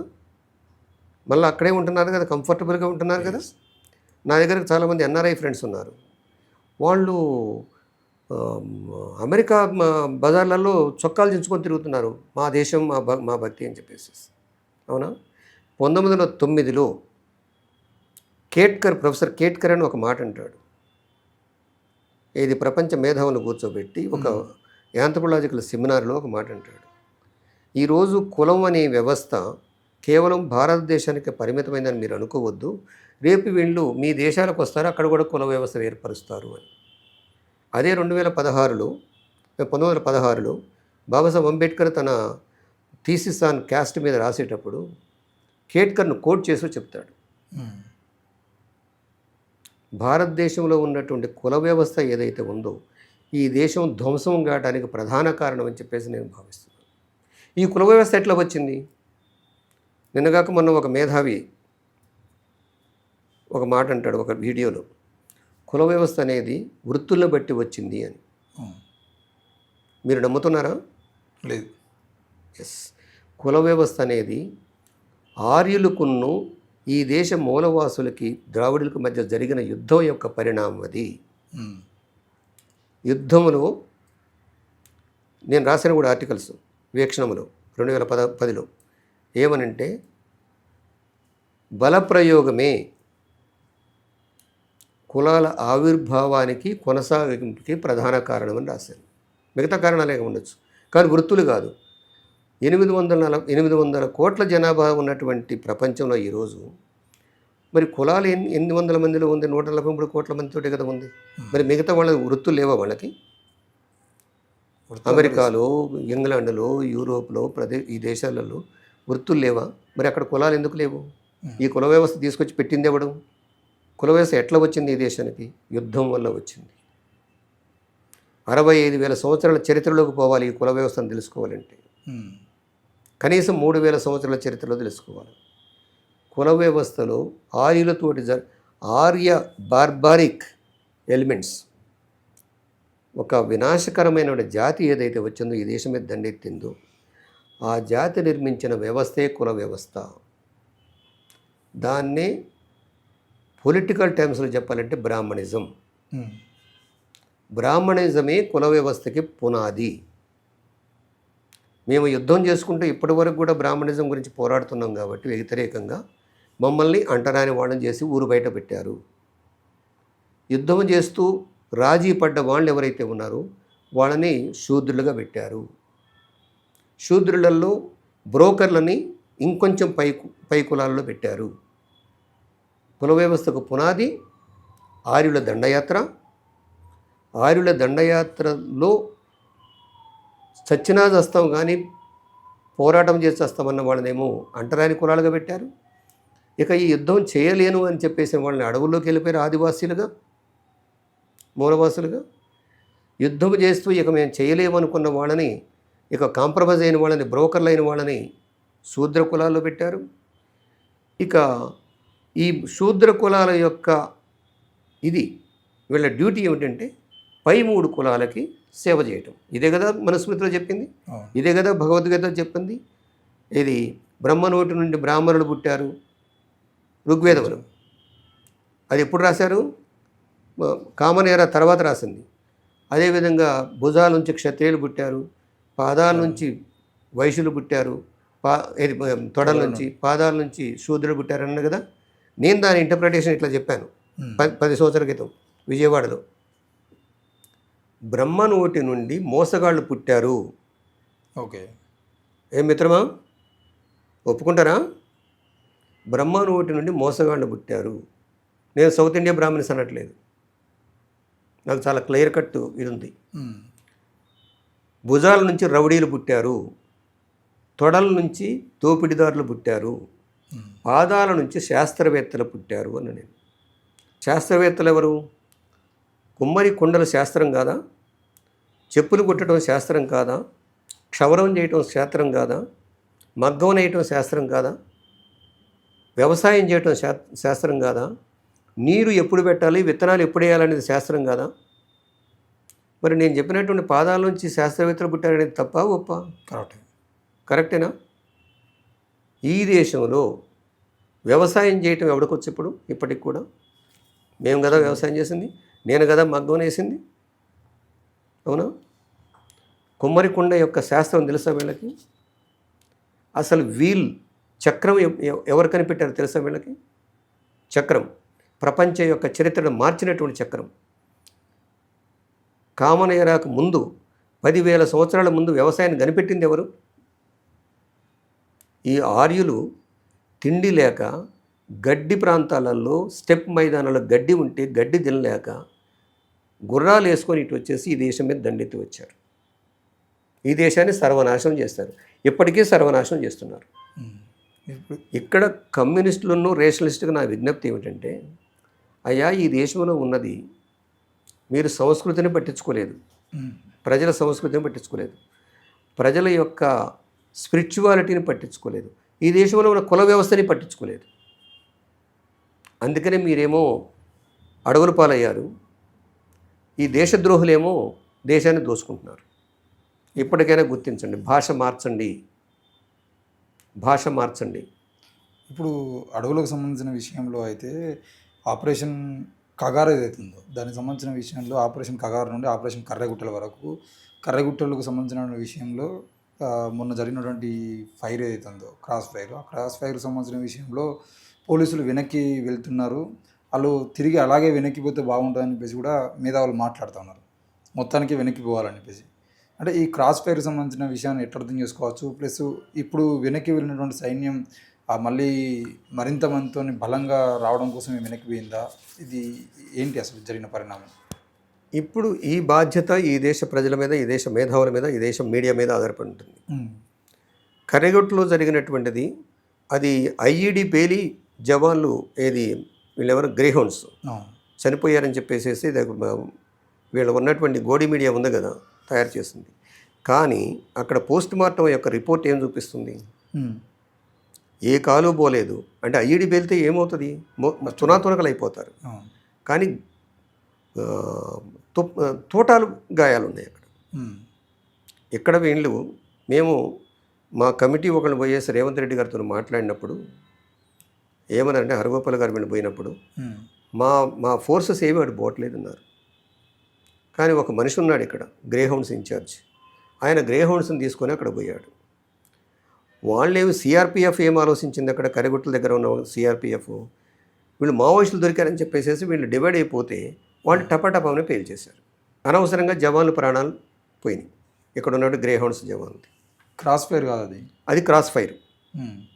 వీళ్ళని చూసి వాళ్ళు కాల్పులు చేశారు, వాళ్ళేం పైన ఉన్నారు, వీళ్ళేం కింద ఉన్నారు. ఎప్పుడు పైన ఉన్నోడికి దెబ్బలు తగలవు, కింద ఉన్నోడికే తగులుతాయి. వీళ్ళు కింద ఉన్నారు. మావోయిస్టులు తప్పించుకుంటున్నారని చెప్పేసి వాడు కాల్పులు కాల్చాడు సిఆర్పిఎఫ్ వాళ్ళు.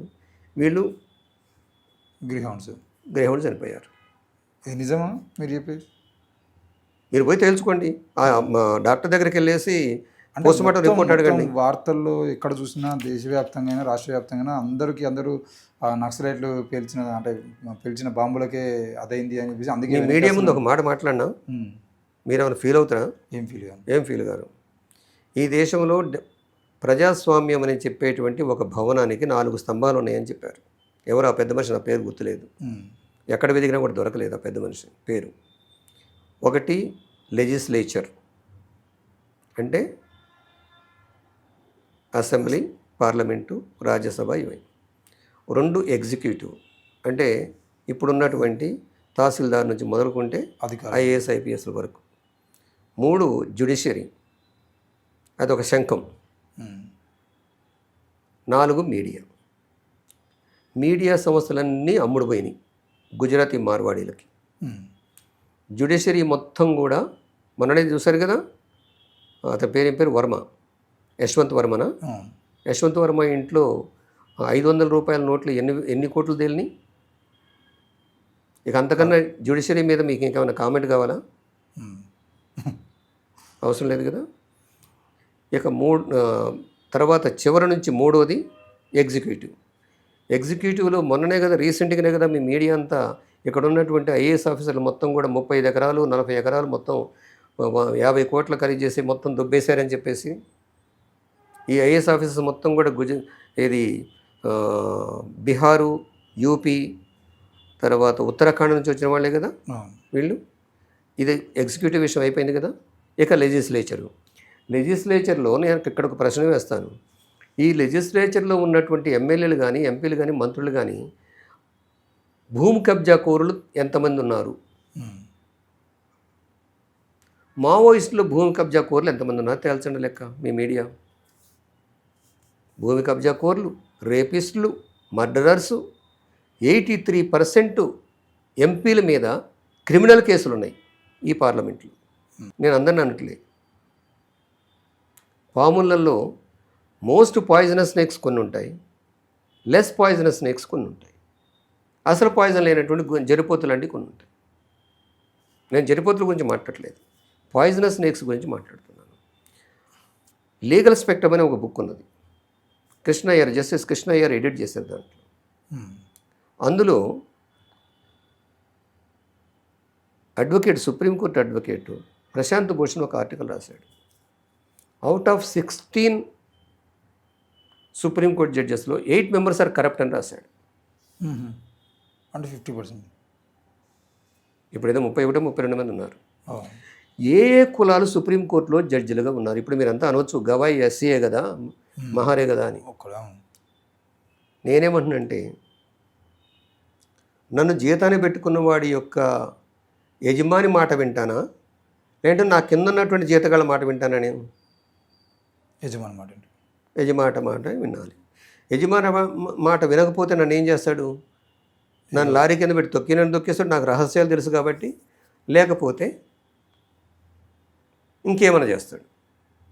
కాబట్టి ఈ దేశంలో ఉన్నటువంటి ప్రజాస్వామ్యం, అందుకని అంబేద్కర్ 1953లో బీబీసీకి ఒక ఇంటర్వ్యూ ఇస్తాడు. బీబీసీ యాంకర్ అడుగుతాడు ఇట్లనే కూర్చొని, మీరు ఇంత పెద్ద రాజ్యాంగం రాశారు కదా, ఇది అమలవుద్దని మీరు ఆశిస్తున్నారా అని అడుగుతాడు. Where is the mechanism to implement it అంటాడు ఆయన, చాలా నిస్పృహతోటి పైకి చూస్తూ. వాట్ ఈస్ ద ఆల్టర్నేటివ్ అంటాడు. మరి ఆ మనిషికి ఆ మాట ఎందుకు వచ్చిందో నాకు తెలియదు, కానీ మేబీ కమ్యూనిజం అంటాడు. కమ్యూనిజం అంటే ఏమిటి? సమానత్వం. అవునా? ఆ మాట అంటారు 1953లో బీబీసీకి. సో ఈ దేశంలో ఉన్నటువంటి రాజ్యాంగం 75 సంవత్సరాలు దాటిపోయినా కూడా ఇందులో ఉన్నటువంటి ఒక్కొక్క పేజీ చించేసుకుంటూ రాజ్యాన్ని నడిపిస్తున్నారు. ఇక్కడ మీకు ఒక మాట చెప్పాలి క్లియర్గా. ఇందిరాగాంధీ గారు ఆమె ఎమర్జెన్సీ పెట్టింది అని చెప్పేసి ఉమ్, బదనామైంది కానీ ఆమె తీసుకున్న నిర్ణయాల్లో ఎప్పుడు కూడా దేశాన్ని తాకట్టు పెట్టలేదు. ఉమ్, దట్ ఈజ్ నెంబర్ 1. ఇదే రేంజ్లో నేను రాహుల్ గాంధీ గారికి అప్లై చేస్తున్న మీ ద్వారా పంపించండి రాహుల్ గాంధీ గారికి. ఉమ్, రాహుల్ గాంధీ గారు ఇందిరాగాంధీ లాంటి అవతారం ఎత్తాలి. అంటే ఇందిరాగాంధీ లాంటి స్ట్రాంగ్ విల్ తోటి పనిచేయాలి. ఓకే. కాంగ్రెస్లో అనేకమైనవి ఉండొచ్చు, కానీ దేశాన్ని ఇంత మార్వాడీకి దోచిపెట్టలేదు వాళ్ళు.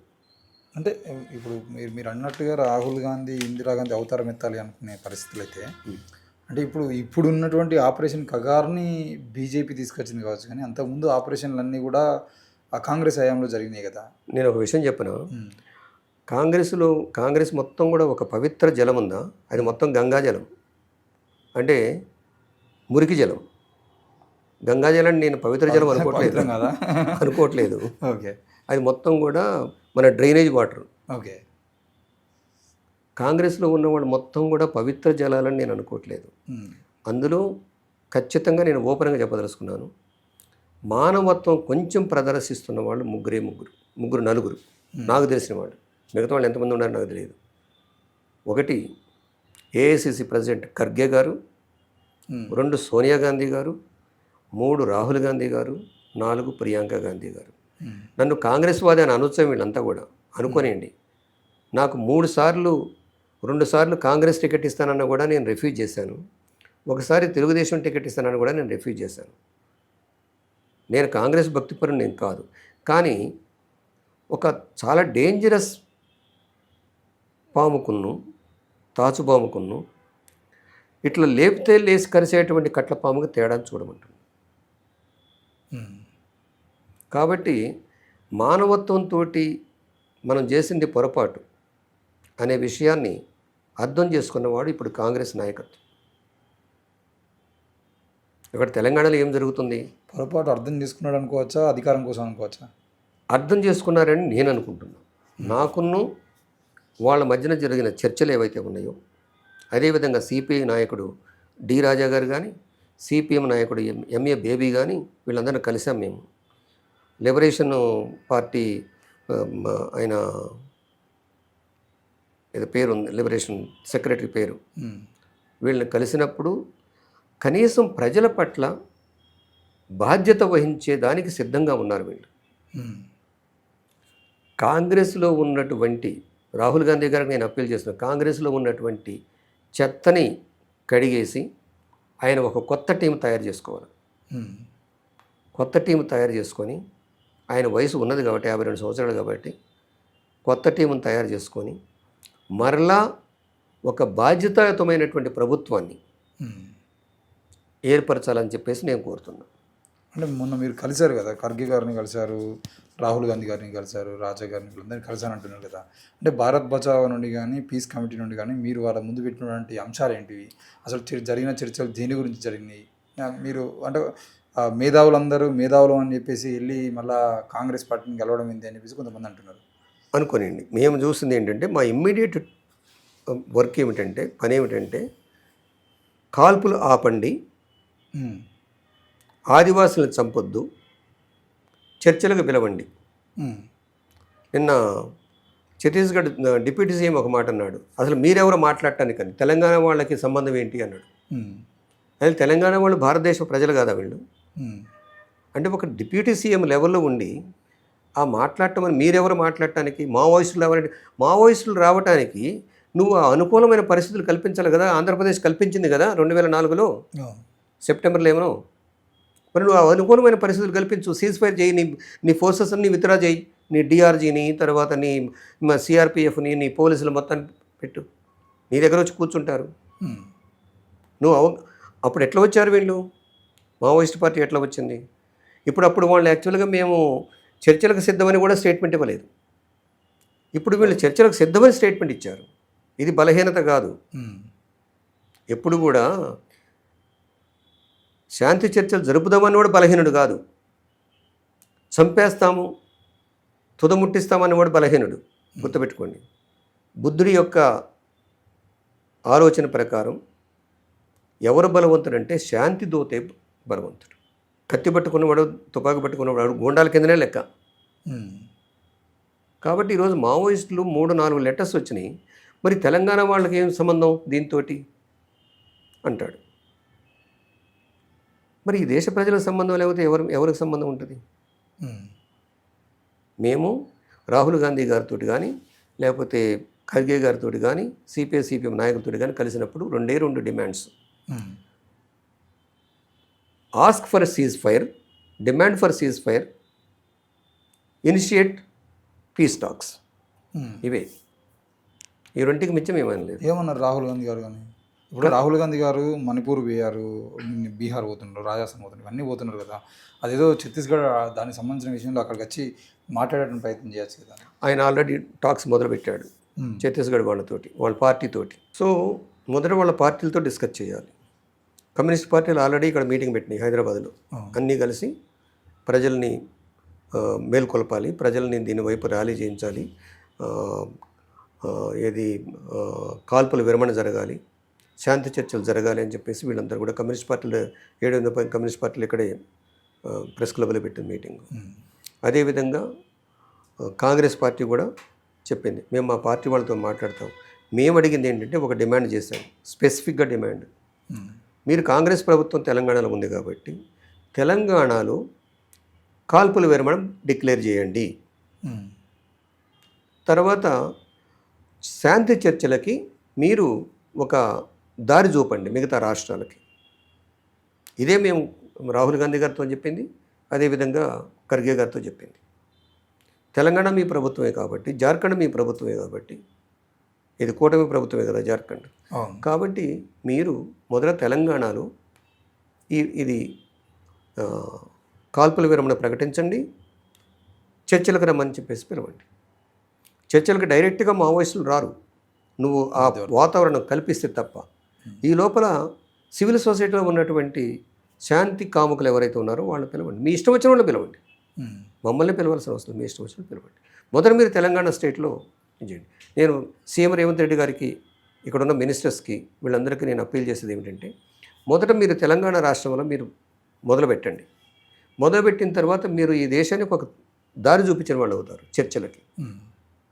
ఇది మీ చేతిలో ఉంది కాబట్టి ఇక్కడ మావోయిస్టు నాయకులు ఎన్నుకున్న వాళ్ళను మీరు చర్చలకు పిలవండి. దీనికి కొంతమంది కాంగ్రెస్ నాయకులు ఒప్పుకున్నారు ఇక్కడ రాష్ట్రంలో, పేరు చెప్పను కానీ కొంతమంది నాయకులు ఒప్పుకున్నారు. ఇది బాగానే ఉంది, ఇంతకుముందు మనకు అనుభవం ఉంది కాబట్టి మీరు చర్చలకు పిలవండి. పిలిస్తే Telangana will show A way to the India. తెలంగాణలో జరగవచ్చు, జార్ఖండ్లో జరగవచ్చు, ఛత్తీస్గఢ్ దానంతటా అది రావడానికి అవకాశం. ఇప్పుడు మనుషుల ప్రాణాన్ని కాపాడటము, రాజ్యాంగాన్ని కాపాడటం అనేది ప్రభుత్వాల బాధ్యత కదా. ఆ ప్రభుత్వాల బాధ్యతని ప్రభుత్వాలు సరిగా నిర్వహించినప్పుడు పౌర సమాజం యొక్క పాత్ర ఏ విధంగా ఉండదు? పౌర సమాజం మేల్కోవాలి. పౌర సమాజం వాళ్ళ సమస్యలతోటి ఇబ్బందులు పడుతుంది. ఆ పిల్లలకు చదువు లేదు, ప్రైవేట్ కాలేజీలు వచ్చేసి 1,50,000 2 లక్షలు ఫీజు కడుతున్నారు, ఏది ఎల్కేజీ వాళ్ళకి. తర్వాత వైద్యం అందట్లేదు. వైద్యానికి 70% ఫ్యామిలీస్ ఇండియాలో, ఇది స్టడీ, 70% ఫ్యామిలీస్ ఇండియాలో పేదవాళ్ళు ఎందుకు అవుతున్నారంటే, వాళ్ళ ఆస్తులు పుస్తలు ఎందుకు అమ్ముకుంటున్నారంటే వైద్య ఖర్చులకి. కాబట్టి ఇప్పుడు ప్రభుత్వం చేపట్టాల్సింది ఈ రెంటి మీద, విద్యా వైద్యం మీద కాన్సన్ట్రేట్ చేయాలి. ఈ దేశంలో బీటెక్ చదివిన విద్యార్థులకి నేషనల్ స్టడీ చేసినటువంటి శాంపుల్ సర్వే చేసిందంటే ఏమిటంటే 93% బీటెక్ విద్యార్థులు ఏ ఉద్యోగానికి పనికిరారు అని రాసిపెట్టింది రిపోర్ట్. కాబట్టి దీన్ని ఇంప్రూవ్ చేయాలి, క్వాలిటీ ఇంప్రూవ్ చేయాలి. ఇవి లేకుండా 1,500 మంది ఉన్నటువంటి స్టాఫ్కి 300 మందిని పెట్టుకున్నటువంటి ఉస్మానియా యూనివర్సిటీ. ఇదే విధంగా ప్రతి ప్రభుత్వ సంస్థలు మొత్తం కూడా ఎవరి చేతిలో ఉన్నాయంటే ఈ దేశద్రోహుల చేతిలో ఉన్నాయి. కాబట్టి విద్యా వైద్యం మీద ఒక్క ప్రామిస్ ఏమని చెప్పండి ఈ మహానుభావుల్ని, ఈ దేశభక్తుల్ని. ఈ దేశంలో వచ్చే 4 సంవత్సరాలలో విద్య ప్రైవేటీకరణ నుంచి తప్పిస్తాము, వైద్యం ప్రైవేటీకరణ నుంచి గవర్నమెంట్ హాస్పిటల్స్ని ప్రతి జిల్లా హెడ్ క్వార్టర్లో ఎంఆర్ఐ స్కాను, సిటీ స్కాను, కార్డియాలజిస్ట్ని, సూపర్ స్పెషాలిటీస్ మొత్తం పెట్టమని చెప్పండి. వీళ్ళకి ప్రామిస్ చేయట్లేదు. ప్రజలకు కావాల్సింది ఏమిటబ్బా? మూడు. ఒకటి, పోలీస్ స్టేషన్లో అనవసరంగా కేసులు పెట్టొద్దు. రెవెన్యూ డిపార్ట్మెంట్ చుట్టూ తెప్పొద్దు జనాన్ని. సెంటోకుంటూ ఉన్న భూమి వాళ్ళని రెవెన్యూ డిపార్ట్మెంట్ చుట్టూ. మూడవది, స్కూల్లో సరైనటువంటి విద్యను అందించేటువంటి స్టాఫ్ని పెట్టండి. హాస్పిటళ్ళల్లో కనీసం ఉదయం 8 గంటల నుంచి సాయంత్రం 4 గంటల వరకు పనిచేసేటువంటి డాక్టర్స్ని పెట్టండి, నర్సుని పెట్టండి. ఇది కదా వెల్ఫేర్ స్టేటు. సమ్రాట్ అశోక్ ఎప్పుడో కామన్ ఎరాకు 3వ శతాబ్దంలోనే ఇవన్నీ చేశాడు. వెల్ఫేర్ స్టేట్ కాన్సెప్ట్ ఇండియాది. అది ఈ దేశభక్తులది కాదు, ఇప్పుడున్న దేశభక్తులది కాదు. సమ్రాట్ అశోక్ బుద్ధిజం యొక్క ప్రభావంతో చేసినటువంటి పని. మరి ఇప్పుడు ఏది అంటే భారత్ బచావ్ నుండి ఇంత ఇనిషియేటివ్ తీసుకొని ముందుకెళ్తున్నారు కదా. అంటే భారత్ బచావ్ ఏర్పాటు దేనికోసం జరిగింది? మావోయిస్టుల విషయంలో మొదటి నుండి ఇంత ముందుండి పోరాటం ఎందుకు చేస్తున్నారు అంటే రేపు మీ స్టాండ్ ఏంటి? మేము మావోయిస్టుల తరపున ముందుండి పోరాటం చేయట్లేదు. మేము ఈ రాజ్యాంగాన్ని రక్షించుకోవాలి. ఎందుకంటే ఈ రాజ్యాంగమే నన్ను ఈరోజు కనీసం ఈ బట్టలు వేసుకొని తిరగటానికి నాకు ఇచ్చింది. ఇది హక్కు బాబాసాహెబ్ అంబేద్కర్ ఇచ్చినటువంటి హక్కు. ఈ రాజ్యాంగం ఏమైనా పోతే నా పిల్లలు ఏమవుతారో నాకు భయం అవుతుంది. మళ్ళా మాకు మూతికి ముంత వెనక చీపురు కడతారా అని భయం అవుతుంది. పేష్వా రాజ్యం వస్తుందని భయం అవుతుంది. అందుకనే నేను ముందుకు వచ్చాను. లేకుంటే 2.5 సంవత్సరాలు బట్టి రోజుకి 15-20 వేలు సంపాదించుకునేవాడిని నేను ఎందుకు దిగుతాను రోడ్డు మీద? నా హాస్పిటల్ ప్రక్కన పెట్టి నా పిల్లలకి, నా పిల్లల కొరకు, అంటే ఈ మూలవాసుల యొక్క పిల్లల కొరకు నేను ఎట్ ద ఏజ్ ఆఫ్ 74 నేను ఈ పని చేస్తున్నాను. మావోయిస్టుల కొరకు, లేకపోతే కమ్యూనిస్టుల కొరకు, లేకపోతే రేషనలిస్ట్ కొరకు నేను చేయట్లేదు. మా పిల్లల భవిష్యత్తు మాకు భయమవుతుంది కాబట్టి నేను చేస్తున్నాను. రాజ్యాంగం రక్షించబడాలి, ఈ దేశంలో వాక్ స్వాతంత్రం ఉండాలి, తర్వాత జీవించే హక్కు ఉండాలి. ఆర్టికల్ 21 ప్రకారం జీవించే హక్కు ఉండాలి. నేను నమ్మేటువంటి దేవుణ్ణో దయ్యాన్నో నాకు ఆర్టికల్ 51H ప్రకారం ఏది సైంటిఫిక్ టెంపర్మెంట్ డెవలప్ చేసుకోవాలి. నేను పూజించడానికి నాకు అర్హత ఉండాలి. నువ్వు మసీదుకు పోతున్నావు కాబట్టి ఈ దేశంలో ఉండడానికి వీల్లేదు, చర్చికి పోతున్నావు కాబట్టి ఈ దేశంలో ఉండడానికి వీల్లేదు అనే రైట్ మీకెవడిచ్చాడు అసలు? నేను అడుగుతున్నా ఈ దేశభక్తుని, మీకెవడిచ్చాడు? అప్పుడు నేను అడగాల్సి వస్తుంది, నువ్వు రామాలయంలోకి ఎందుకు పోతున్నావు రా అని మేము అడగాల్సి వస్తుంది. అంతే కదా. నువ్వు నన్ను అడిగినప్పుడు నేను ఈ దేశ పౌరుని, నువ్వు ఒక వ్యక్తి ఒక ఓటుకు ఒక విలువ అని చెప్పేసి అంబేద్కర్ ఎప్పుడైతే రాశాడో, నువ్వు నన్ను అడిగినప్పుడు నేను నిన్ను అడిగే ప్రశ్న ఉంటుంది. నువ్వు జడ్జివా, లేకుంటే అదానివా, అంబానివా, ప్రైమ్ మినిస్టర్వా, చీఫ్ మినిస్టర్ అనేది నాకు అనవసరం. నేను అడుగుతాను యాజ్ ఎ పౌరుడుగా. అందుకని రాజ్యాంగాన్ని పట్టుకొని తిరుగుతున్నాను. మావోయిస్టుల తరపున తిరగట్లేదు, లేకుంటే దేవుళ్ళ తరపున తిరగట్లేదు, దయ్యాల చుట్టూ తిరగట్లేదు. నేను ఈ రాజ్యాంగమే నా బైబిలు, నా ఖురాను, నా గీత, నా రామాయణం, భారతం ఇవన్నీ కూడా ఓకే సార్, నా రాజ్యాంగమే. అంటే ఈ దేశంలో మేధావులందరూ కూడా ఈరోజు ఆపరేషన్ కగారు నిలిపివేయాలి, ఆదివాసుల్ని, మావోయిస్టులు కూడా మనుషులే వాళ్ళ ప్రాణాలు కాపాడాలని చెప్పేసి మాట్లాడుతూ ఉంటే ఎందుకు మరి మీరు ఇంతకుముందు ఉపయోగించినటువంటి పదం ఏదైతే బత్తాయిలు అనే పదం, ముఖ్యంగా వాళ్ళు ఎందుకు మావోయిస్టులు ఈరోజు అంటే నిన్న మీరు మీటింగ్ పెట్టినప్పుడు కూడా ఉస్మానియా యూనివర్సిటీలో ర్యాలీ తీసారు, మావోయిస్టులను అంతం చేయాలి, మొత్తం ఆపరేషన్ కగారును నిలిపివేయద్దు అని చెప్పేసి నిరసన కార్యక్రమం చేశారు. ఎందుకు వాళ్ళ మీద అంత కోపం? అసలు వాళ్ళు చేసిన తప్పేంటిది? ఏమిటంటే మావోయిస్టులు వీళ్ళ భూములు గుంజుకున్నారట. ఏదైనా బత్తాయిలు ఉన్నా చూడండి, వాళ్ళ భూములు గుంజుకున్నారట. మావోయిస్టులు వాళ్ళ యొక్క ఆస్తులు గుంజుకోవడం, లేకుంటే వాళ్ళు పూజలు చేస్తుంటే అడ్డుకున్నారు, లేకుంటే వాళ్ళ స్త్రీలను రేప్ చేశారు, కాబట్టి వాళ్ళని అంతం చేయాలి. అరే, ఈ దేశంలో ఉన్నటువంటి ఎస్సీలని, ఎస్టీలని ప్రతి నిమిషం 16 మందిని రేప్ చేస్తున్నారు వీళ్ళు. ప్రతి నిమిషం 16 మందిని రేప్ చేస్తున్నారు. ఇది ఇండియన్ క్రైమ్ బ్యూరో రిపోర్ట్ ప్రకారం జరుగుతున్న విషయం.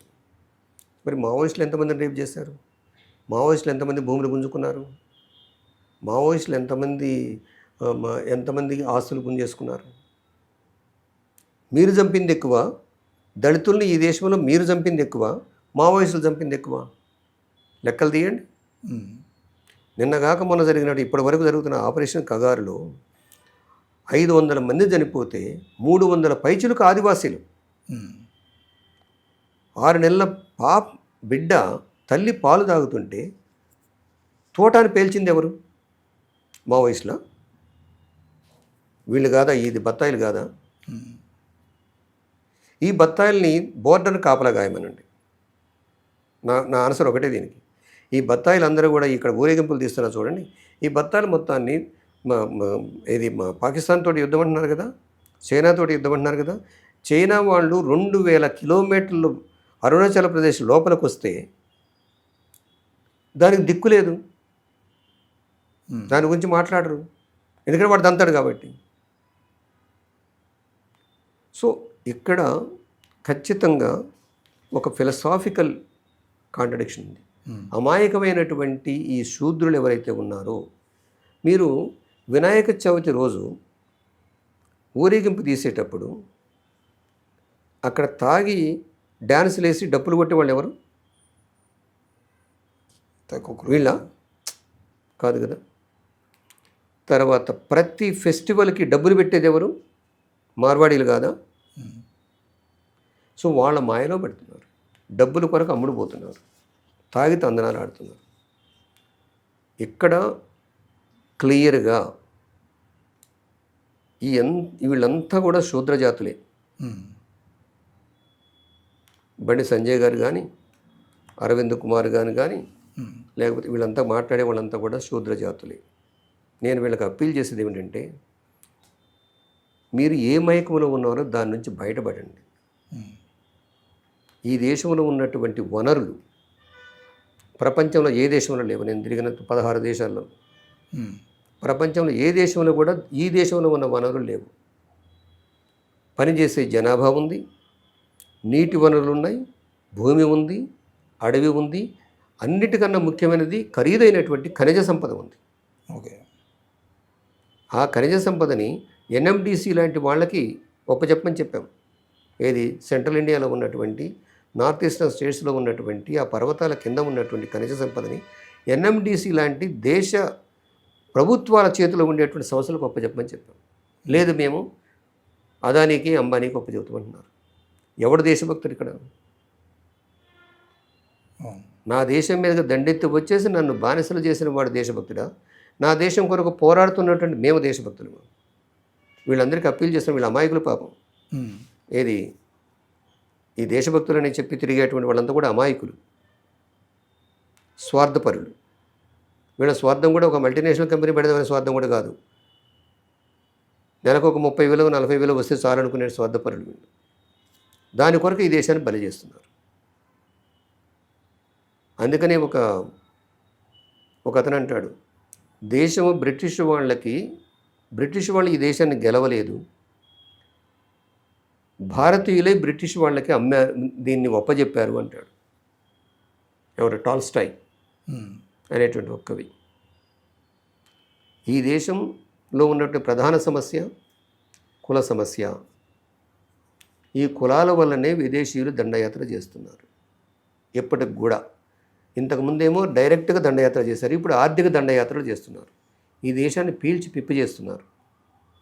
కాబట్టి ఆ వనరుల్ని కాపాడుకోవటానికి ప్రభుత్వాలు ముందుకు రావాలి. అందుకనే ఇక్కడున్న రేవంత్ రెడ్డి గారికి, ఇక్కడున్న మినిస్టర్లకి, ఇక్కడున్న ఎమ్మెల్యేలకి, వీళ్ళందరికీ కూడా అప్పీల్ ఏమిటంటే, అదేవిధంగా బీఆర్ఎస్ వాళ్ళకు కూడా, ఇక్కడున్న కమ్యూనిస్ట్ పార్టీలు కూడా నా అప్పీల్ ఏమిటంటే, మీరంతా యునైట్ అయ్యి మొట్టమొదట సీజ్ ఫైర్ కొరకు రేవంత్ రెడ్డి గారిని మీరు వెళ్ళి మాట్లాడండి. తెలంగాణలో సీజ్ ఫైర్ చేస్తే శాంతి చర్చలు మొదలైతే ఇది దేశవ్యాప్తంగా జరుగుతాయి. ఇదే మా డిమాండ్. రెండే, సీజ్ ఫైర్, చర్చలు, పీస్ టాక్స్. అన్నిటికన్నా ముఖ్యమైనది ఏంటంటే, మీరు ఏ మీటింగ్ పెట్టినా కూడా మొట్టమొదట రాజ్యాంగ పీఠికను చదివి మొదలుపెట్టండి. మీ పార్టీ కార్యక్రమాల్లో కానీ, లేకపోతే పాఠశాలల్లో కానీ, ఈవెన్ దేవాలయంలో కూడా రాజ్యాంగ పీఠికను చదివి మొదలుపెట్టండి. దేవాలయాల్లో పూజలు చేయడానికి కూడా రాజ్యాంగం ఇచ్చిన హక్కే అది. అది మసీదు కావచ్చు, చర్చి కావచ్చు, టెంపుల్స్ కావచ్చు. రాజ్యాంగ పీఠికను చదివి మొదలుపెట్టండి. ఇది ఎవరో ఒక ఎస్సీ రాశాడు, అంబేద్కర్ రాశాడు, అది కాదు. అందులో ఉన్న ఎసెన్స్ ఏమిటి? స్వేచ్ఛ, సమానత్వం, సౌభ్రాతృత్వం. ఇదే కదా. అంబేద్కర్ చాలా క్లియర్గా చెప్తారు, ఇది ఫ్రెంచ్ రెవల్యూషన్ నుంచి రాలేదు, నేను బుద్ధు నుంచి తీసుకున్నాను, బుద్ధ సంఘాల నుంచి తీసుకున్నాను అన్నాడు. Okay sir, thank you very much. ప్రజలారా, నేను చెప్పిన విషయాలలో మీకు ఏమైనా తేడా ఉంటే నా నంబర్ ఇస్తాను మీకు. మీరు తిడతారా, మీరు లేకుంటే పొగుడతారా నాకు అనవసరం. నేను ఇదే విధంగా ఉంటాను. 74 నుంచి ఇంతే ఉన్నాను, 2025 వరకులో కూడా ఇంతే ఉంటాను. ఇంకేమన్నా మీ పూజల వల్ల ఏమన్నా నాకు ఒక 10 సంవత్సరాలు జీవితం ఇస్తే నేను ఇదే కొనసాగిస్తాను. ఓకే.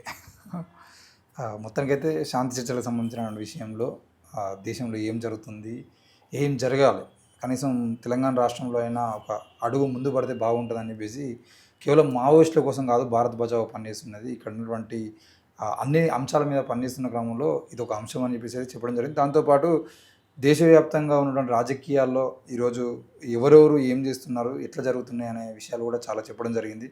మున్ముందు చాలా అంశాల మీద మాట్లాడదాం. ఆయన చెప్పినట్లుగా మావోయిస్ట్ ముక్తి భారత్ కాదు, ఇది ఇక్కడ మార్వాడి ముక్తి భారత్ కావాలని చెప్పినటువంటి విషయం ఏదైతుందో దాని మీద కూడా మీరు అందరూ ఆలోచన చేయాలని, దేశాన్ని పూర్తిగా ఆర్థిక మాంద్యంలోకి నెడుతున్నటువంటి మార్వాడీలను ఇక్కడ ఏ రకంగా చూసినా కూడా దక్షిణ భారతదేశం మార్వాడి దక్షిణ భారతదేశం కావాలి.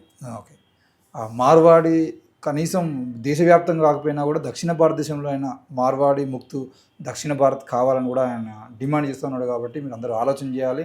రేపటి రోజున ఏ హోటల్ లేకుండా, ఏ వ్యాపారం లేకుండా, అసలు మనకి ఏ ఉపాధి లేకుండా చేసేటువంటి ప్రమాదం కూడా ఇవాళ పొంచుకుంది. కాబట్టి వాటన్నిటిని అర్థం చేసుకోవాలని కోరుతూ చూస్తూనే ఉండండి ఏఎన్ఎన్ మీడియా.